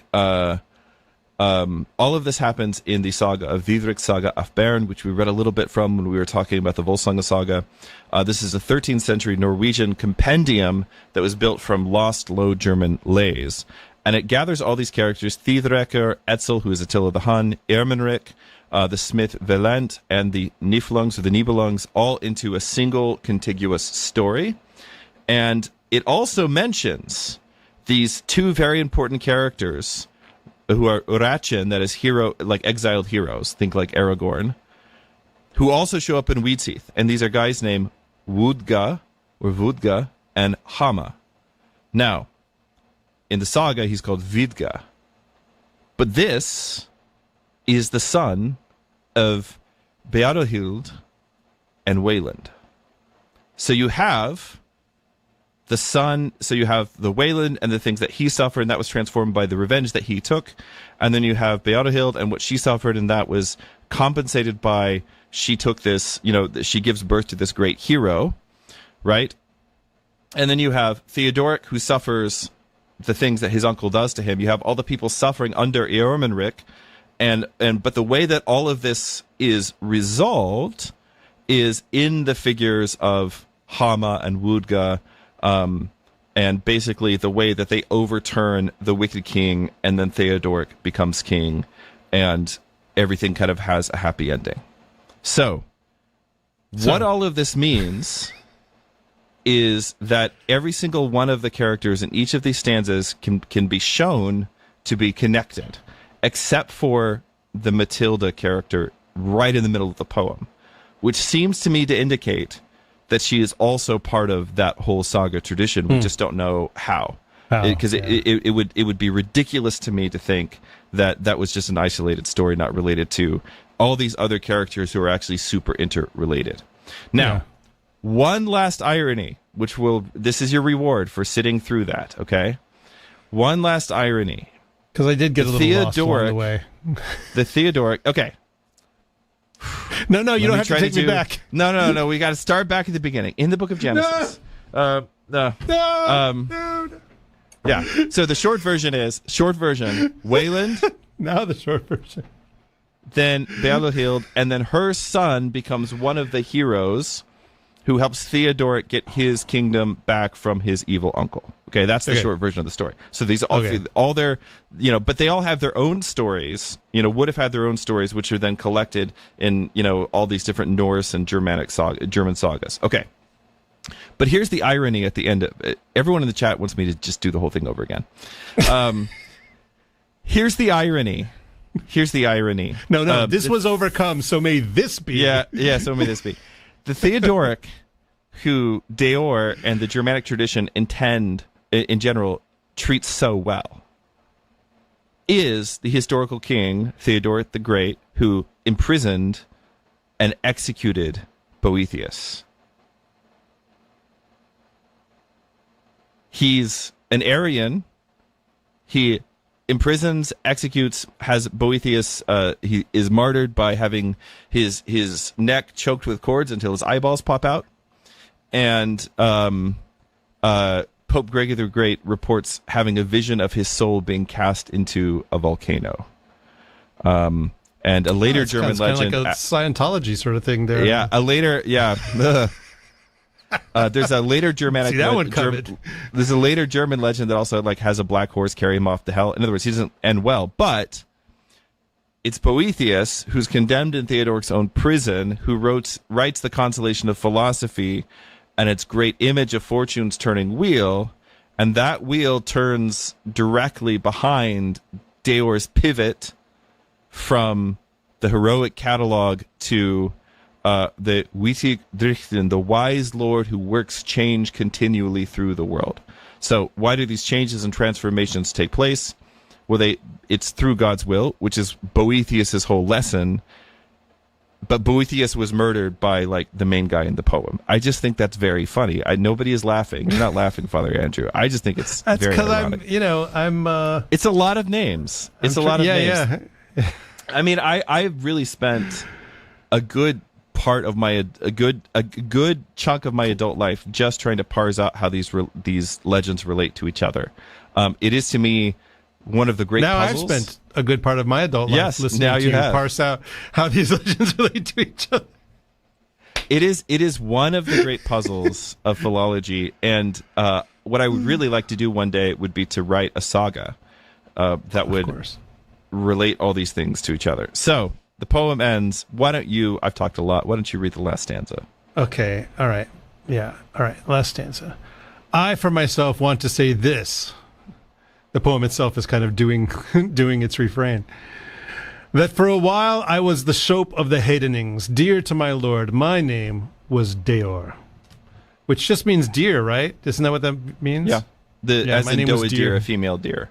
Oh, okay. Deor, but deer at this point just means a beast. It doesn't mean a specific animal. Okay. I, for myself, want to say this, that for a while I was the shope of the Heidenings, dear to my lord. My name was Deor.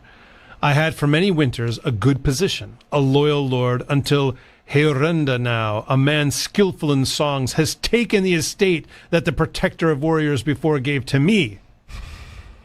That was overcome. So may this be. So Deor was laid off. Some young guy was hired. But not just some young guy, because you thought the legendary illusions had all been explained. But then he hits us with new names. Who are the Heodeningas? They're the same people, as everybody knows, as the Hjavningar of Old Norse legend. As you find, for instance, in the saga of Hild. This is a different Hild than the one we were just talking about.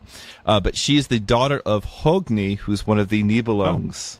Okay? So yeah, good old. The people of and so the Heodeningas are the people of Heodin or Heaven, and what's their deal? Well, if you go and read those epics, which I have, for instance, there's a famous epic called Gudrun, which is obviously about Gudrun, right? Middle High German epic. There's a character in there by the name of Horant, who is the same as the Heorenda, who has just taken over Deor's job.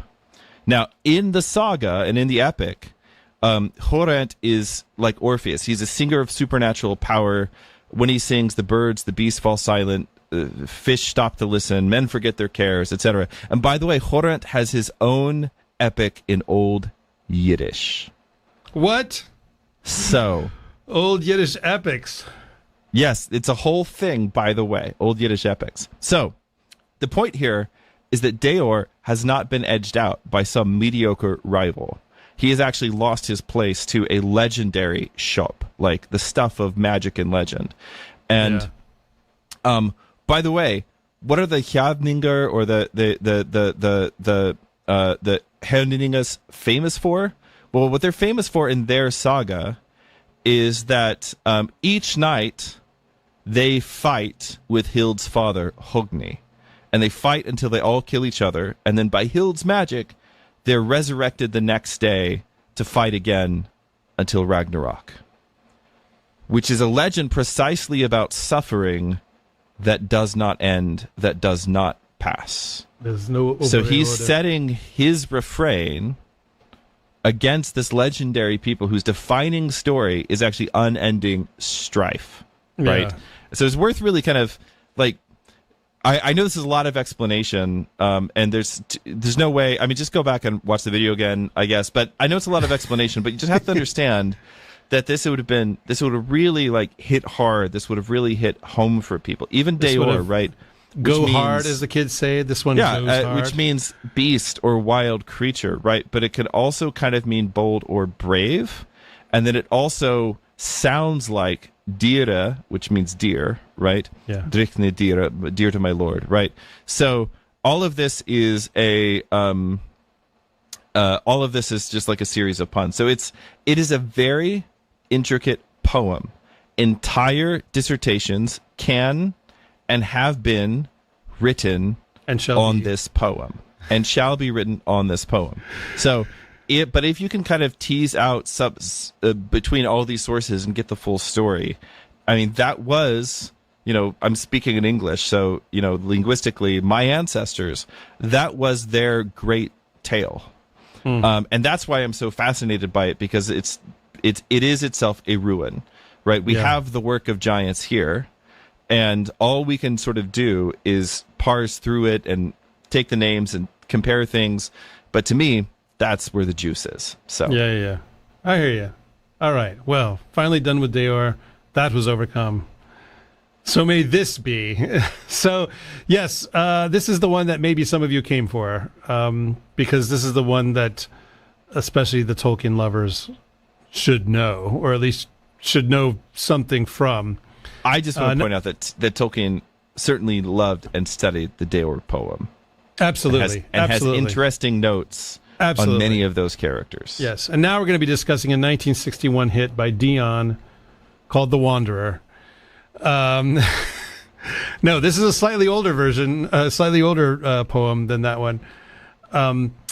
So this poem, The Wanderer, is one with lines that are probably familiar to a lot of us, because some of these lines were directly reworked by Tolkien for The Lord of the Rings. And if you're watching this on YouTube, you're going to see an image of The Wanderer, the part of the manuscript, the Exeter book that includes The Wanderer. So it's reworked as a poem, and it's a poem of the Rohirrim, whose culture is really significantly based on the Anglo-Saxons. If you're only familiar with the movie, so in the book, this poem is recited by Aragorn, lines from the Rohirrim, but in the movie, it's Theoden who's reciting bits of it as he's getting his armor put on. Actually, it's a very effective scene in the movie. It works really, really well. That's for sure, yeah, it's a cool scene. So the speaker in this poem, The Wanderer, is a man lamenting the loss of his world. So his kinsmen have been slain, and all of their hall joys, Sealadremus, right? The hall joys, like this is, sitting around the mead hall with your buds, with your family, with your friends. And all those hall joys have been ended. He's in exile. He is a wretch. He's in exile from his now deserted homeland. Everybody's been killed, so he's left. So where has all the life that he knew gone? It's just gone. Yeah. And what is he going to do now? Okay. And how does all of this relate to fate, to Weird? Okay. So this translation, by the way, the previous one, I couldn't figure out who the actual translator was. But this one is by the renowned Anglo-Saxon translator, R.M. Liutza. His stuff is just magnificent. So super double, quadruple recommend. So yeah, why don't you read the first few lines for us? Always the Anhaga, the alone one, longs for mercy, the maker's mildness. Though troubled in mind, across the ocean ways he has long been forced to stir with his hands the frost-cold sea, and to walk in the path of the exile. Weird is fully fixed. It's interesting how Liutza does not translate that word. He just puts in weird. He doesn't say that's fate. actually the best thing to do. I think so. I think so. It's its own concept, and it's best understood in context. Yeah. So this is about a guy who's in exile, right? Yeah. And, it says, across the ocean ways he has long been forced to stir with his hands the frost-cold sea, which has to be the coolest way of saying I have to row that I've ever read. I mean, it's just so, like it's not just rowing; it's the rowing of the exile, of sadness, of loss. It's I don't know. It's so beautiful, so beautiful. The exile's paths. Wadan rechlastas, right? So recha is the exile. So the word recha, obviously you can hear our word wretch, which is, directly descended from it. But in Anglo-Saxon, it is a more technical term. Yeah. It means something, some combination of monster and Ronin. So it means, something like a lordless warrior. But then also, what's more dangerous than a lordless warrior? Historically, almost nothing, right? And so it is also sometimes a monster word. You'll see, for instance, Grendel referred to in this terminology. Gotcha. It really has in mind the sense of exile, the sense of somebody who is outside the normal bonds of society and all the things that come with it, but who is also physically very dangerous. Yeah, it could be an outlaw. It doesn't, not necessarily though. It could be like this guy. He's just sort of. It's an outlaw in the technical sense of that term, which would be someone who is not under the protection of the law because they're not part of society. Yeah. So when I was an undergraduate, long ago in the ancient times, I actually wrote a paper on the history of this word. And it was fascinating to me. So it starts out exactly as you described, but it can along the way it can even mean someone who's like on an adventure. He's away from his homeland, he's away from those bonds, and then eventually it becomes exile in the sense of someone who's been pushed out or has lost his homeland, like our friend here, and then eventually it's the way you feel about that. And then now the only sense we have of wretched is that feeling, right? So all of that history itself is lost. The word itself is kind of in exile from its own history, which is kind of cool, as so many words are.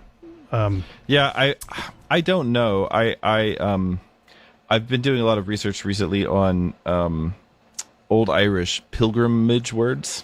And one of the interesting things is that in Old Irish, the words for pilgrim and exile are the same thing. It's the same idea.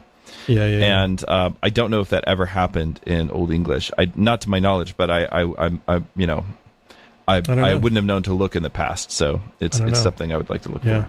So it's interesting. You also get a contrast here between the maker's mildness. So the maker obviously is God. This is a very, very explicitly Christian poem.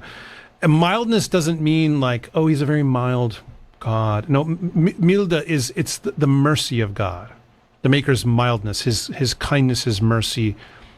So you've got this contrast or relationship set up between the mercy of God, the maker's mildness, but then also you have weird is fully fixed. Like this is the way things went. Which. This is going to lead us to our final conversation, but I just want to point that out here at the beginning of this. Okay, so I'm going to read the next section. Let's be a little bit longer. Thus spoke the wanderer, mindful of troubles, of cruel slaughters and dear kinsman's downfall. Often alone, so this is him speaking now. Often alone, in the first light of dawn, I have sung my lament. There is none living to whom I would dare to reveal clearly my heart's thoughts. Except for you, dear reader. I know it is true that it is a nobleman's lordly nature to closely bind his spirit's coffer, hold fast his treasure hoard, whatever he may think. The weary mind cannot withstand weird. The troubled heart can offer no help, and so those eager for fame often bind fast in their breast coffers a sorrowing soul. Just as I have had to take my own heart, often wretched, cut off from my own homeland, far from dear kinsmen, and bind it in fetters. Ever since long ago I hid my gold-giving friend in the darkness of earth, and went wretched, winter sad, over the ice-locked waves, sought hall-sick a treasure-giver, wherever I might find, far or near, someone in a mead hall who might know my people, or who would want to comfort me, friendless, accustom me to joy. He who has come to know how cruel a companion is sorrow for one with few dear friends will understand. The path of exile claims him. not patterned gold, a winter-bound spirit, not the wealth of earth. He remembers hall holders and treasure-taking, how in his youth his gold-giving lord accustomed him to the feast. That joy has all faded. I don't know, this is just... It's amazing stuff. It's just and of course, Lutze is just a master translator. So this is just beautifully done. I mean, one of the things that I think is interesting here is you get this tension set up. There's, one of the tensions between Maker's mildness and fate is, Weird is fully fixed. But also now you have, there's no one that I'm going to reveal my heart's thoughts to. Now when I answered it, except you, dear reader, that's how I said that. That's not him. And it's true. He's telling us, right? He's telling us. And yet much of this stanza is about, you got to keep it all inside. Don't become emotional. You got to lock it away. And yet he's finding it hard to do that ever since, as he said, he hid his gold-giving friend in the darkness of earth. Right. Okay. So that's the king. The king is the one who's the Beagu-Britan, as it says in Beowulf, right? The ring giver, the one that all the treasure flows through. He's the one who's sort of nourishing the people. That's the job. Yeah, I don't know. There's a number of cool things here. I wanted to point out some of the Old English. So, thus spoke the wanderer. That is swa quath erd stappa. The erd stappa, the earth stepper, the one who's walking on the earth. Erd stappa. That's a cool word. But also, there's another echo I heard in there. I don't know if this is just me, but like when he said, "There's none living to whom I would dare to reveal clearly my heart's thoughts." It's almost like in Job, where it says, where you get this messenger coming back to Job. He says, "They struck down the servants with the sword, and I alone have escaped to tell you." The wanderer is the only person left from his civilization to tell anybody about it. He's going around looking for people who have heard of his people, and it seems like no one knows. They've never heard of them, and he's the only one. So he's also the Shope, right, who has the history to tell, but he doesn't have a people to tell it to. He's hall sick. He wants that community again. Anyway, I love this part of the poem.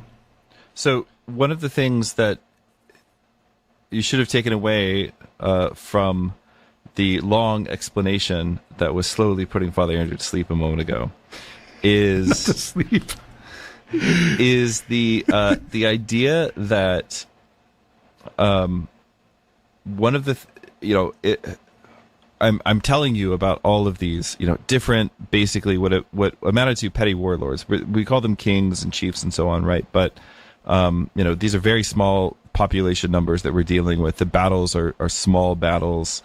Yeah. So what this means is there's castles or hill forts really, and halls, and and during this time of great uncertainty, which comes around the same time as that plague, which we mentioned earlier, and migration and all these different things, that during this time of strange uncertainty, one of the reasons it's sometimes called the Dark Ages, the original idea was because we don't know very much about what happened. We've been able to reconstruct a lot more now, but it's still the case that a lot of what we have about what was happening is guesswork, because you just have, you have the names of lords and chieftains and tribes, and they run together. And the reason that they run together is they were constantly raiding and upsetting the mead benches, like shield shaving, right? Coming in other words, and destroying your hall. And so now you have two choices, which is you either come now to my hall and you become my servant, or you become an exile. So the wanderer here is someone who has taken the path. That's what is meant by the exile's path, the path of exile. It's not just a nice way of saying I'm going on a long trip. It's a way of saying my order ended. My tribe was destroyed, and I was not willing to join to follow the new guy. And the only thing that's left to me then is the path of exile. And every time one of these peoples is conquered, you lose their history or a significant chunk of it. Right.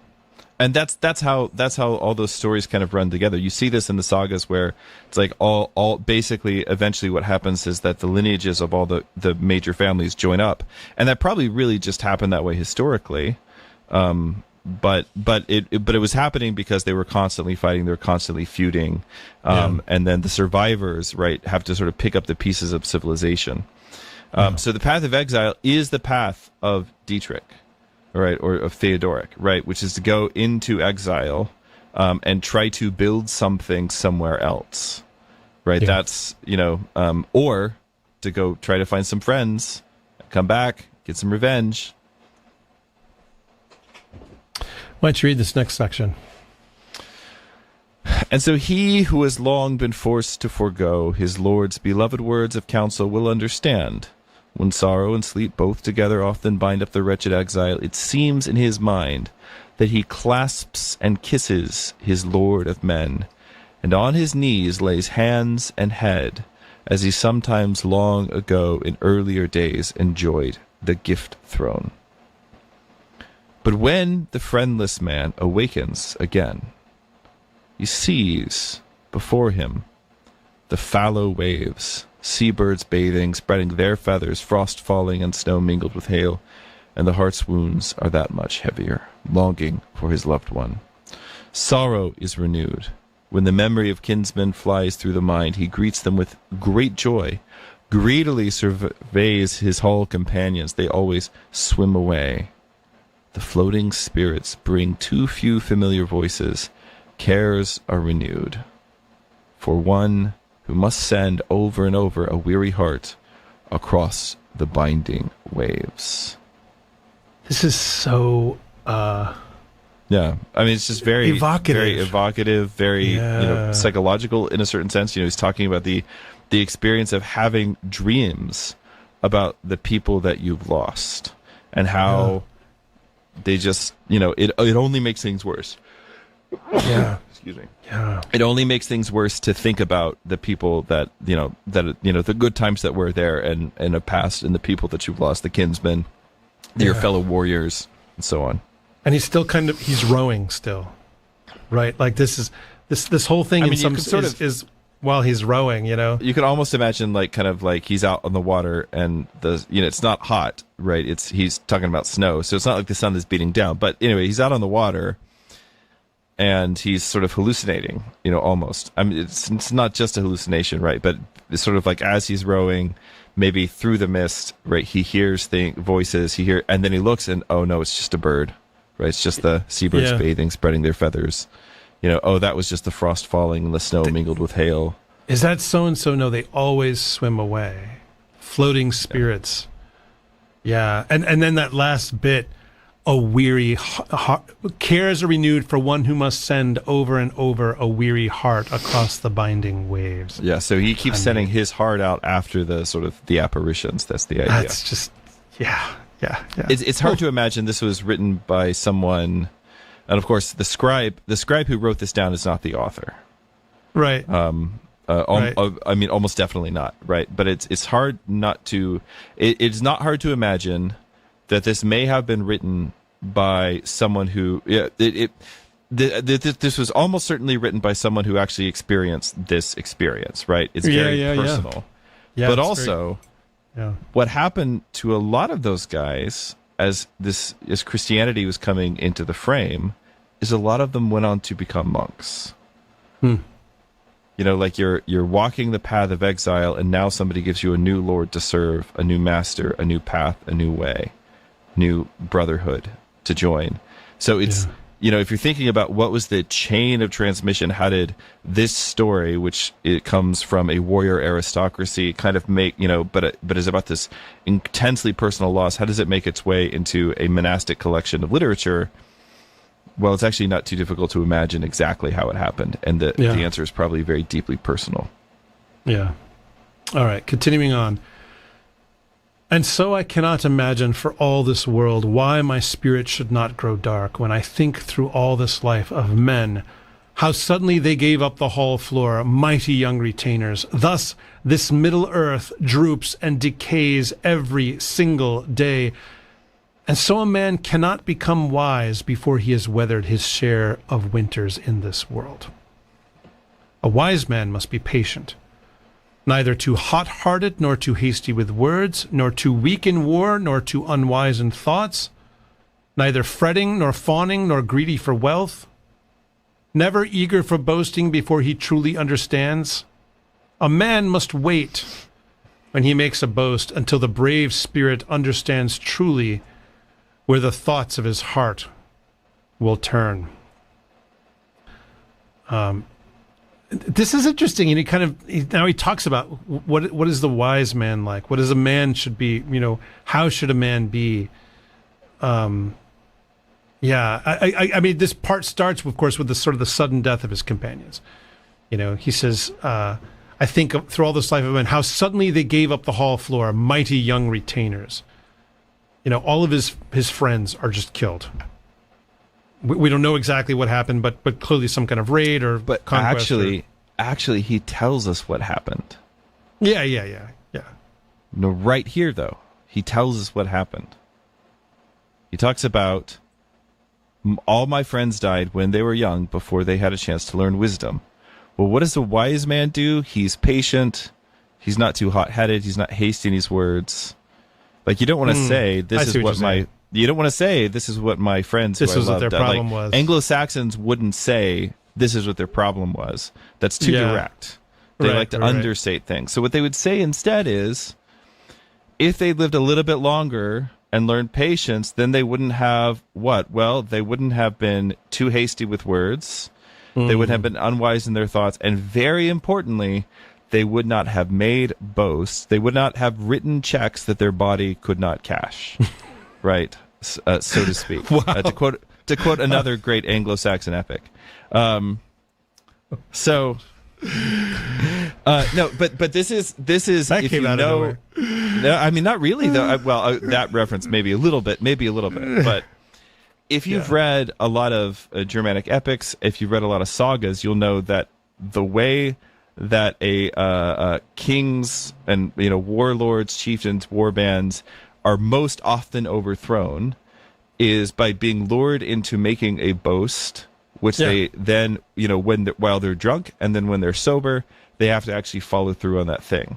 And this, by the way, is, a big part of the subtext for the conversations between Beowulf and Unferth in the Beowulf poem, right? Is that Unferth is making assertions and saying he knows things, and Beowulf said it's mostly beer that's doing the talking. On the other side of things, Beowulf, fully sober, makes a boast that he knows he can actually follow through on. So this makes Beowulf, by the old aristocratic system of values, Beowulf is wise because he's willing to actually follow through on the things that he boasts. But there's tons of counterexamples. Saga of Hrolf Kraki, good example, famous, probably the most famous example, but there's tons of counterexamples of people going and making boasts, making commitments that they then can't follow through on. Right? And that's subtly, that is what the poet is telling us happened to his war band. And I especially wanted to highlight, and so a man cannot become wise before he has weathered his share of winters in this world. I mean, lots of amazing alliteration there, but also just the sense of you can't. There's no substitute for experience and for just span of time of span of years. I can't think of anything substitute in our day and age that would apply to. But anyway. Indeed. Why don't you read this next section? The wise man must realize how ghastly it will be when all the wealth of this world stands waste. As now here and there throughout this middle earth, walls stand blasted by wind, beaten by frost, the buildings crumbling like ruins. The wine halls topple, their rulers lie deprived of all joys. The proud old troops all fell by the wall. War carried off some, sent them on their way. One a bird carried off over the high seas, one the grey wolf shared with death, and one a sad-faced man covered in an earthen grave. The creator of men thus destroyed this walled city until the old works of giants stood empty, without the sound of their former citizens. There it is again. So here again, you should be thinking about Genesis. You should be thinking about the flood. And he's not saying that's what happened, but he's saying that's like this, right? Genesis gives him the framework. The pattern plays out. Yeah, to understand the patterns that are playing out in his world, right? Which, by the way, New Testament does this too. That's why it is a sensible, like, that's why you understand what he means when he says, as it was in the days of Noah, right? Yes. So the idea is, Genesis gives you a pattern, and that's the pattern by which the world lays itself out. Yeah, exactly. Yeah, and the wise man knows that everything passes away. Right. That's just the way it goes. Right. The pattern will play out again. To continue that Genesis association, this is what the Anglo-Saxons, when they write about Genesis and they write about the giants before the flood, what they have in mind specifically is their pride, that they had this pride that they set themselves against God, and they thought they were so mighty that their civilization would never fall. Which, this is, to the Anglo-Saxon mind, this is, by the way, the whole point of Hrothgar's sermon, which is at the dead center of the Beowulf poem, right? So it's the actual center of the poem, and it gives you the interpretive framework to understand everything else in the poem, which is about this idea that, hey, things are going great now, or things aren't going so great now, but if you think that current conditions will last forever, you are a fool. Yeah. Right? And the kings who are bad kings, why are they bad kings? Because they're greedy. Well, why is a king greedy? It's not just because kings like gold. It's because they're afraid they're going to run out. Why are they afraid they're going to run out? Because they haven't accepted Edwendon. They're fighting against it. Same thing in Boethius. Later philosophy says the reason people pile up money is because they think it will make them invulnerable against the future. But the wise man knows that stuff is going to pass away one way or the other. So don't hold on too tightly to it. If you do, you'll become the thing that you're trying to avoid. Yeah. Yeah. And then this section is, it's really definitely the most famous. Yeah, this is the most famous, and in many ways is kind of the apex of this poem. He who deeply considers with wise thoughts this foundation and this dark life, old in spirit, often remembers so many ancient slaughters, and says these words: Where has the horse gone? Where is the rider? Where is the river of gold? Where are the seats of the feast? Where are the joys of the hall? Oh, the bright cup! Oh, the brave warrior! Oh, the glory of princes! How the time passed away, slipped into nightfall, as if it had never been. There still stands in the path of the dear warriors a wall wondrously high, with serpentine stains. A storm of spears took away the warriors' bloodthirsty weapons, weird the mighty, and storms batter these stone walls.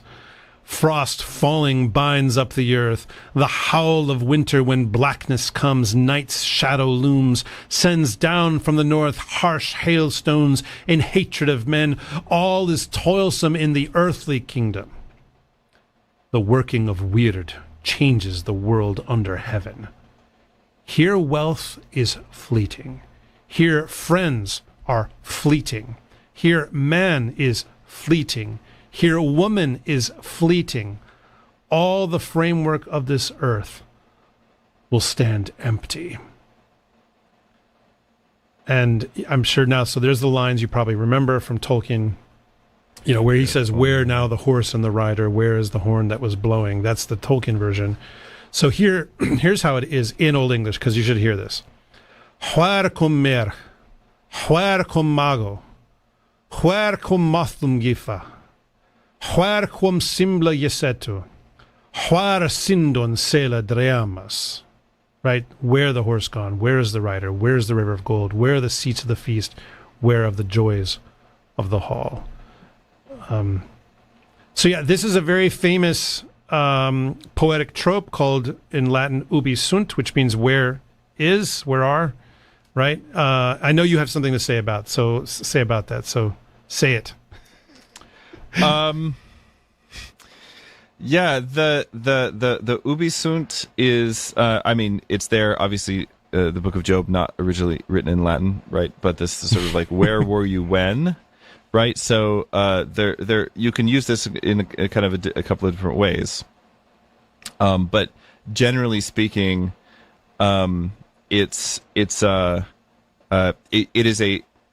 trope that is used in a lot of European poetry, right? And the idea is these are all rhetorical questions, right?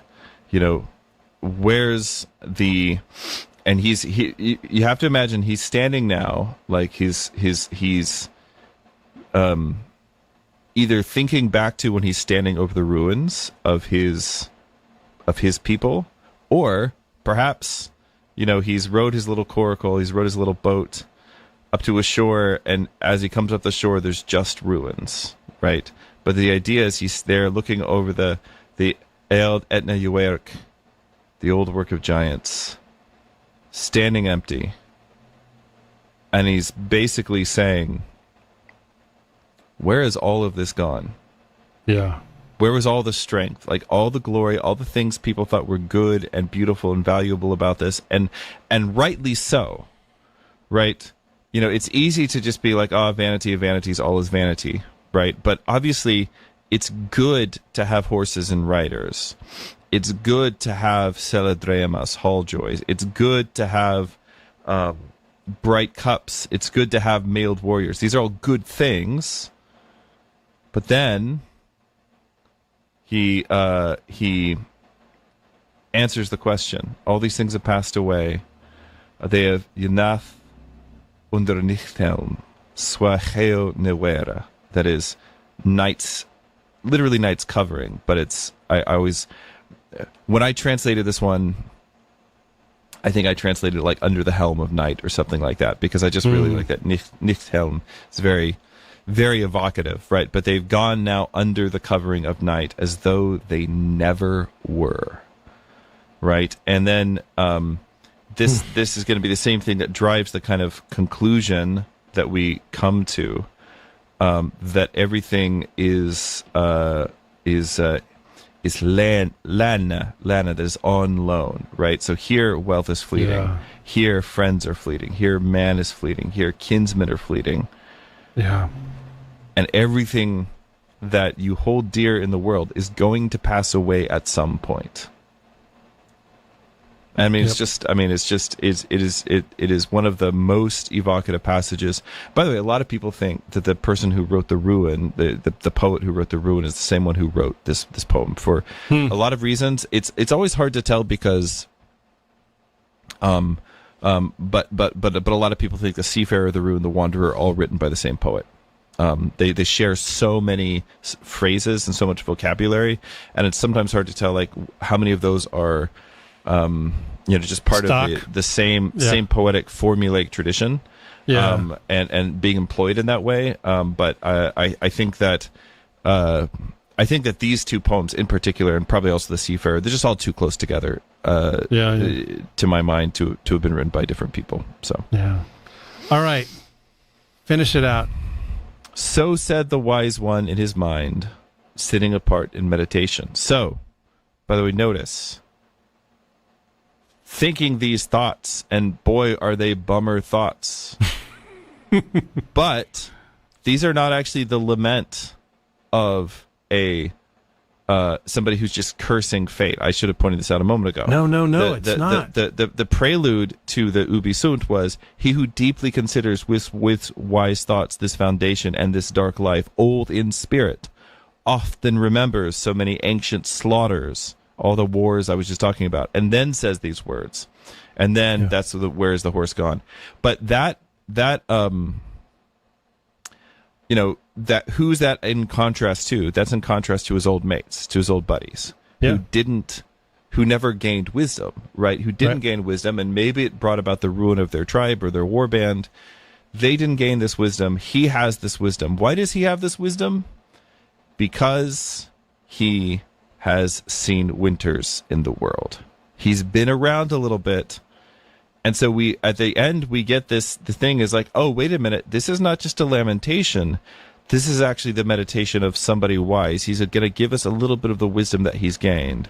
Which is, so said the wise one in his mind, sitting apart in meditation. He is good who keeps his word, and the man who never too quickly shows the anger in his breast, unless he already knows the remedy. A noble man can bravely bring about.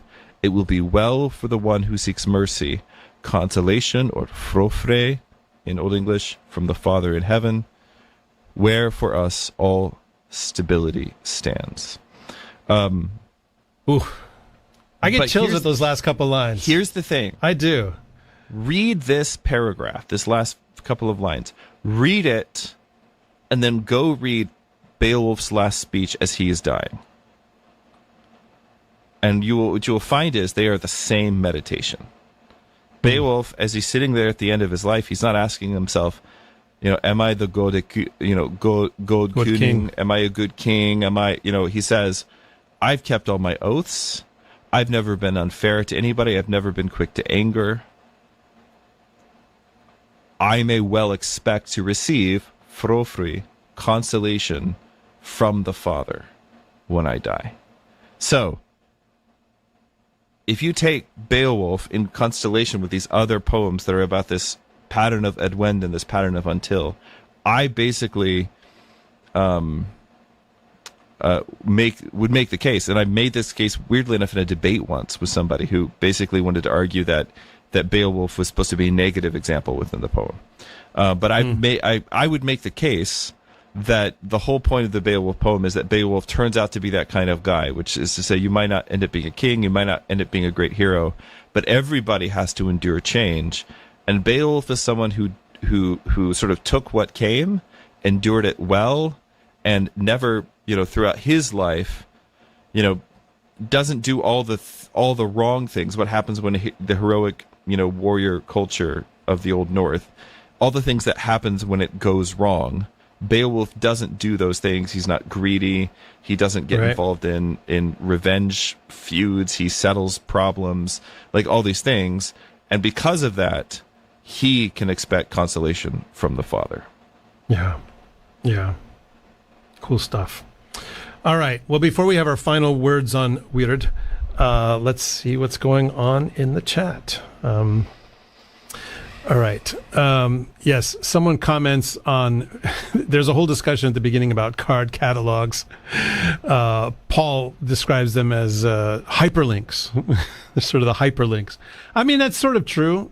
Sort of true. A kind of index. Of course, there again, there's another older concept. Yes, someone, and Paul also asked, when you said, what was that word? Not miscellany. What was the word you used? Something or other? Gallimaufry? Yes. Yes. He says, isn't that where Doctor Who came from? Isn't that Gallifrey? I mean, it's pretty close, I think. I'm not a Whovian.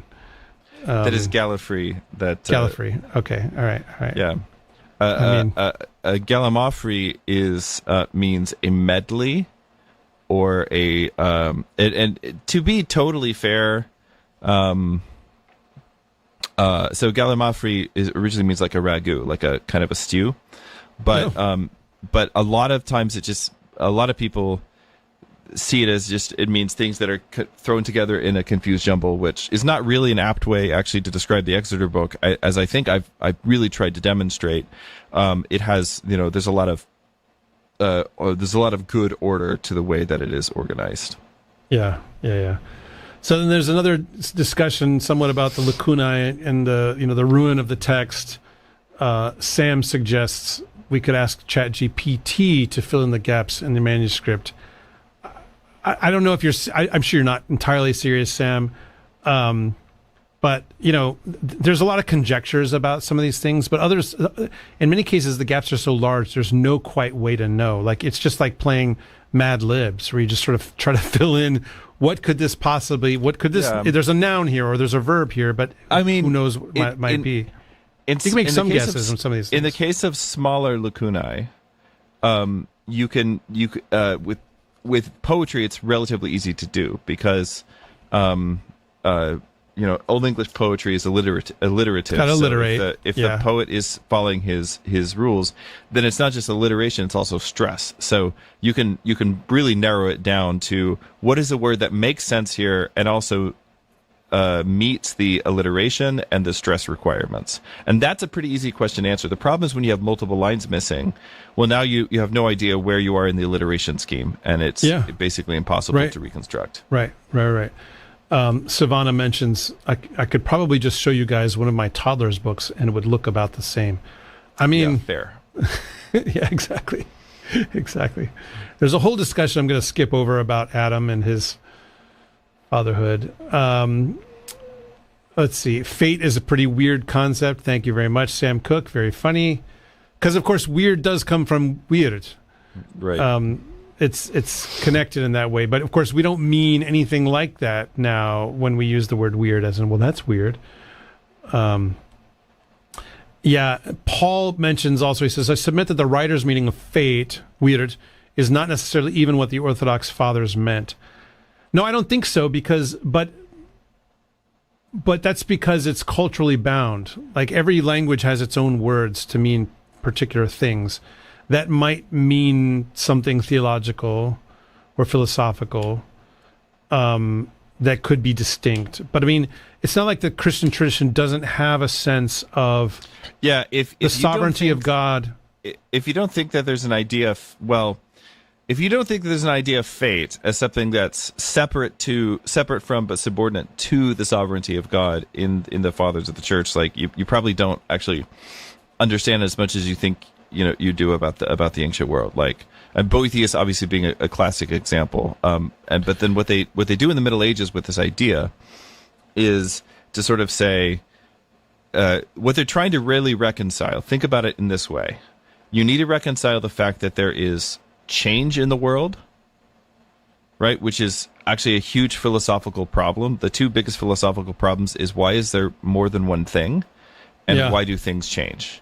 Right. So you need to reconcile the fact that there's change in the world, but then that we also believe that there's some kind of pattern to it, that God is, directing things, in control of things, but also, the obviously, and especially later on, you run into like some fate, free will questions. But the way that they handled this in the Middle Ages was to say, here is God's sovereignty, and then here's fate. And God is not in motion, let's say. God's will does not change. But fate is a wheel, and the wheel is turning. And that turning happens to be part of God's ultimate plan, but you experience it as uncertainty and change in your life, and that is necessary for your repentance.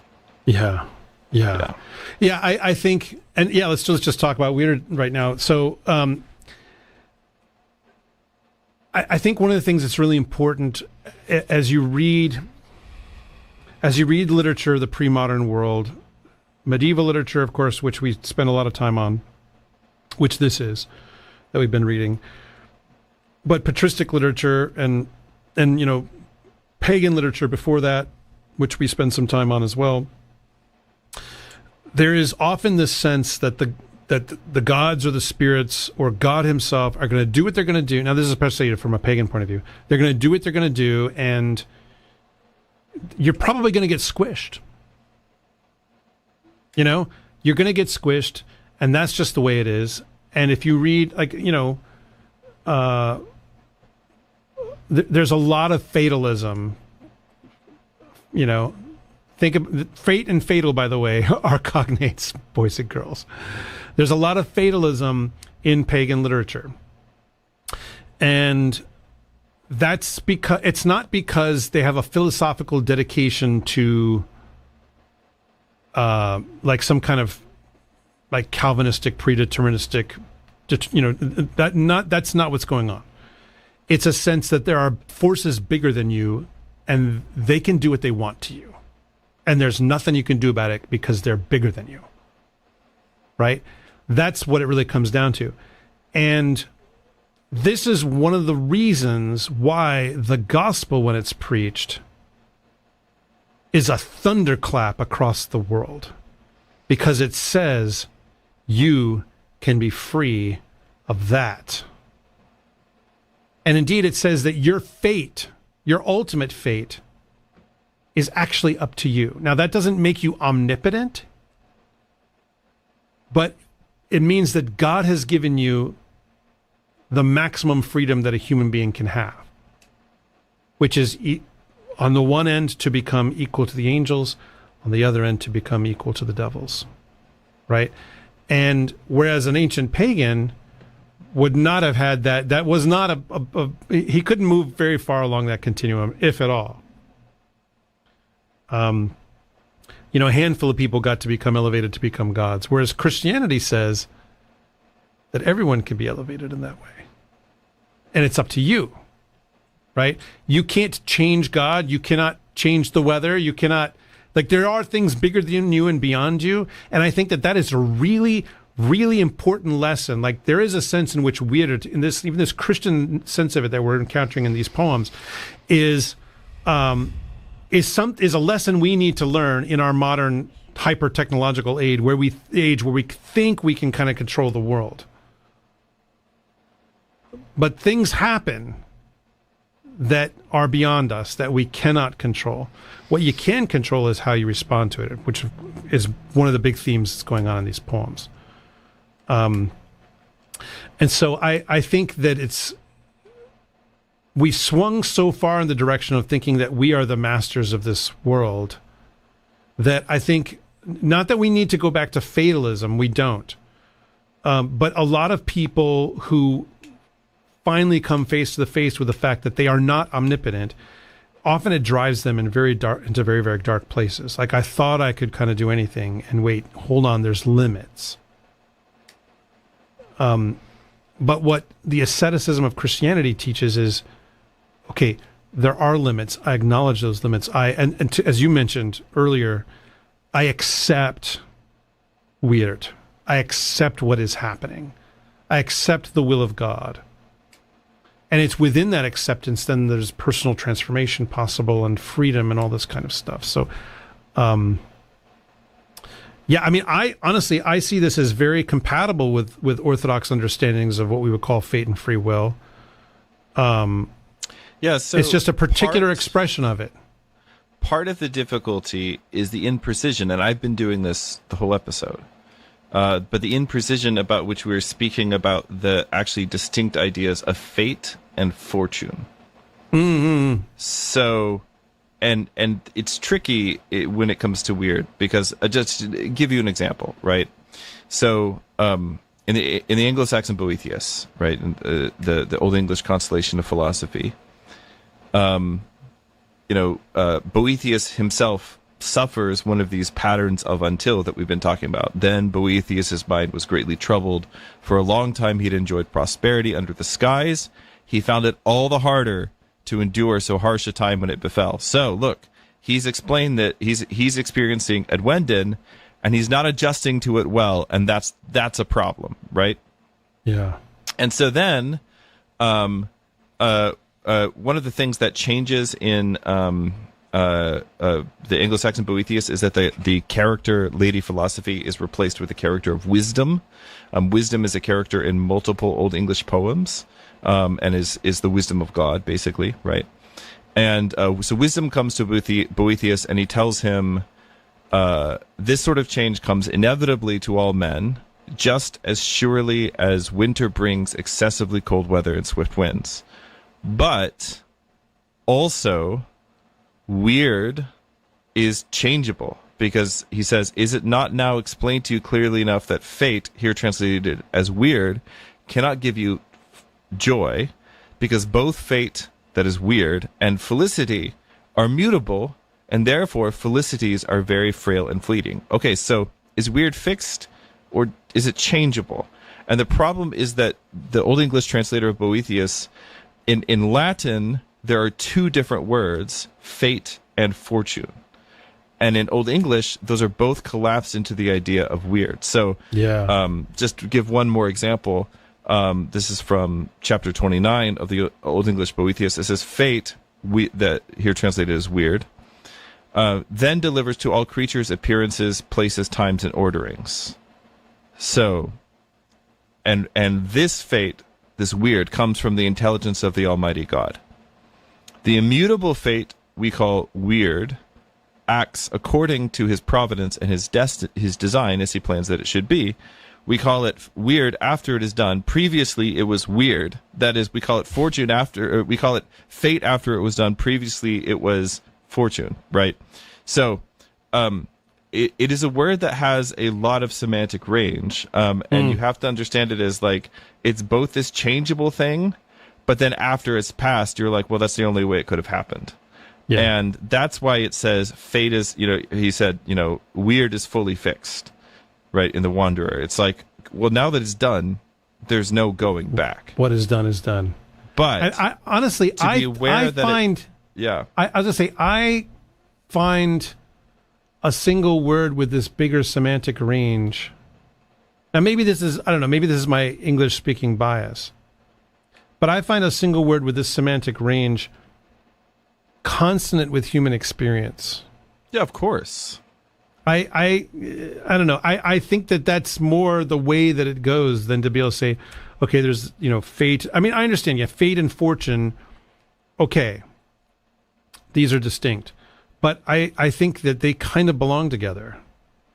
And they're not the same, but they belong together. It's more like a story being told. A fun other little data point I was just thinking about is, as the Danes are lying in Heorot sleeping, thinking all the monsters are dead, so they haven't posted any guards. And then Grendel's mother shows up. But it says that they're sleeping because Weird Nikudan, that is, they did not know Weird.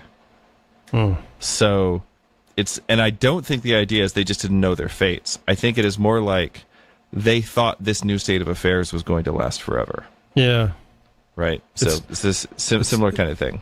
It's not going to go the way that you think. In the famous lines of the Star Wars sequels.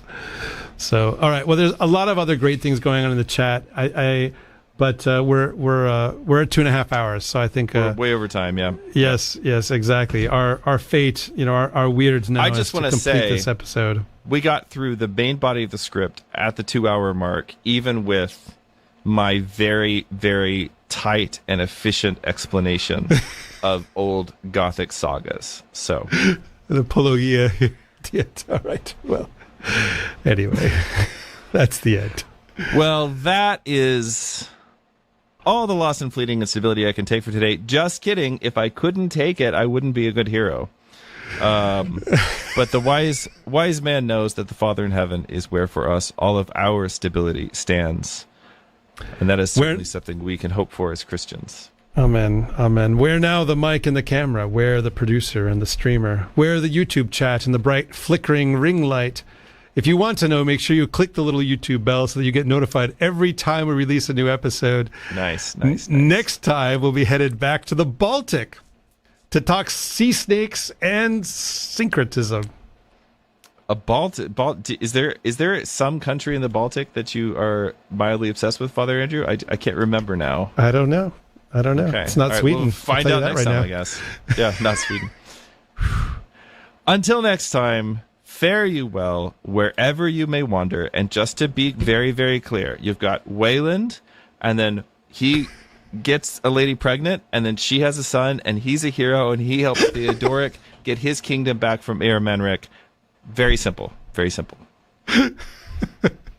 This has been a listener and viewer-supported presentation of Ancient Faith Radio.